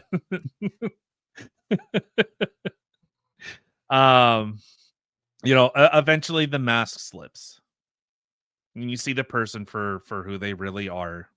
And Yeah, but it's hopefully the people notice it before the mask slips. That's the thing, is and the mask slips and they're like, oh no. And then somebody else comes in the exact same party spouting the same thing. It's like, oh, well, it's not the same person though. So he must be telling the truth, right? no, Yeah. it's you can only be authentic for so long before this stuff it comes out. Something will. I just don't think the country can take too many more of this fake conservative party. Don't split the vote. They're probably going to do it for the next election because the People's Party they've just shit the bed. They're not ready for another election. If they do this for another 3 elections, the country's toast. Like we need adults in the room. Do you think it was the right call for Max to leave? Leave what? Max left? Well, when he left the CPC. Oh, no, he didn't. Like he left the party? Oh, okay. Yeah, I mean, it's a good question. In my opinion, so I would have done the same thing, but I'm a principled man. Viva Frei, in his interview with Alex Jones, he said Maxime Bernier, he's a good man, but he's a bad politician because he sticks to his convictions. Mm-hmm. And a lot of people have said that Max should have just stayed with the party and tried to reform it from within. I'll share my opinion. You guys make up your own minds. I don't think that party can be reformed. I think that party is designed specifically from the Crown Corporation to be top-down managed. We're talking about the Conservative Party. No, the Crown Corporation, the monarchy, the City of London, the banking interests, just the billionaires, whoever runs that party, it's designed so that you have a board and the board manages everything. Oh. So it's kind of like that illusion of choice. It's like the, you know, I think I had posted it, but it's like the puppet master. That was the puppet master, and then one puppet was in red, one puppet was in blue, that kind of thing. Sounds about right.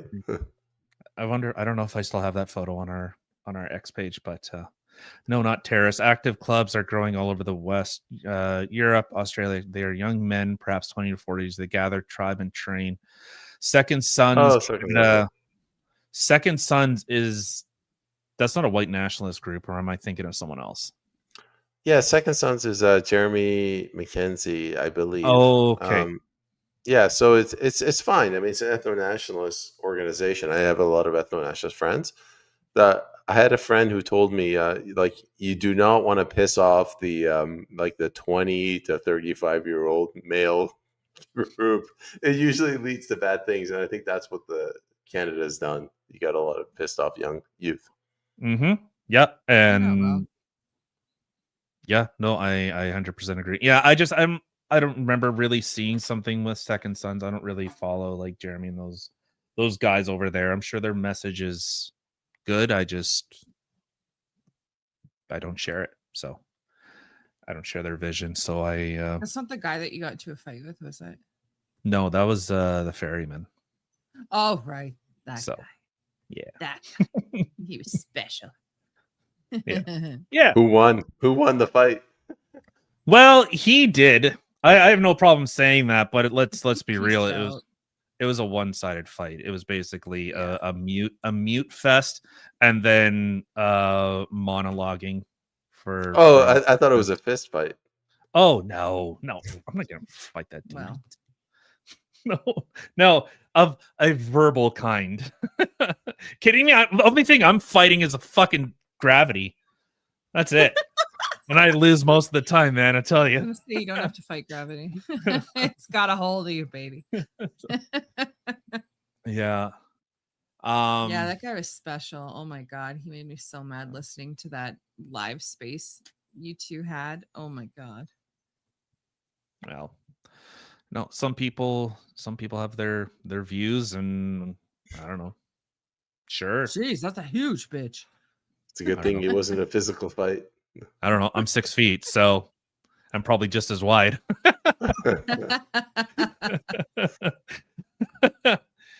Well, all right. So we'll get out of here. It was awesome to see you, Payman. Fantastic to catch up. So good for you to pop in. More than welcome. Maybe we won't do 4 hours, but you're more than welcome to hop in, and open invite. Always open invite for you and those guys over Yes. there. So more than Well, welcome. I'm sorry for ruining your night. I didn't realize Did I was not ruin occupying your you night. 4 hours. Whatever. Well, it was only two of the 4 hours. We were going for about 2 I hours was, before you I was popped in. only 50% of the problem. Yeah. Exactly. Exactly. No, it was honestly, it was a pleasure. I would keep going, honestly. Well, I'll talk to the other guys and we'll get you over onto the PST podcast, Philosopher Stoic and Teddy Bear. That'd be great. Yeah. I would enjoy that. I could drop my truth bombs over there, like women shouldn't be allowed to vote, and watch Chris just go, "Oh my god!" What the Yeah, fuck? and then have the woman in there going, "I agree." What do you feed her? Everything. No, I'm just joking. Everything. But I do think that those are really important questions. Like those, where do we want to see our country? And I think that that's Yeah. a little tongue in cheek. Should women be allowed to vote? I think it's more of a where do we want to see Canada ultimately go?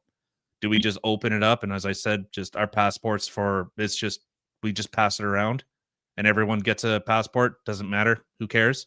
Doesn't mean anything. No Or bueno. is there actually a standard? Does it Like actually mean something to be Canadian? The Oprah approach. You get Yeah. a passport. Everyone gets a passport. Yeah, exactly. Bad So news bears is what that is. You do not do that. No. Yeah. Yeah. Well, No, yeah, I'm I'll, more than welcome. More than welcome, you guys over here or us over there. We'll So before definitely we make the go time. though, Payman, where can people find you?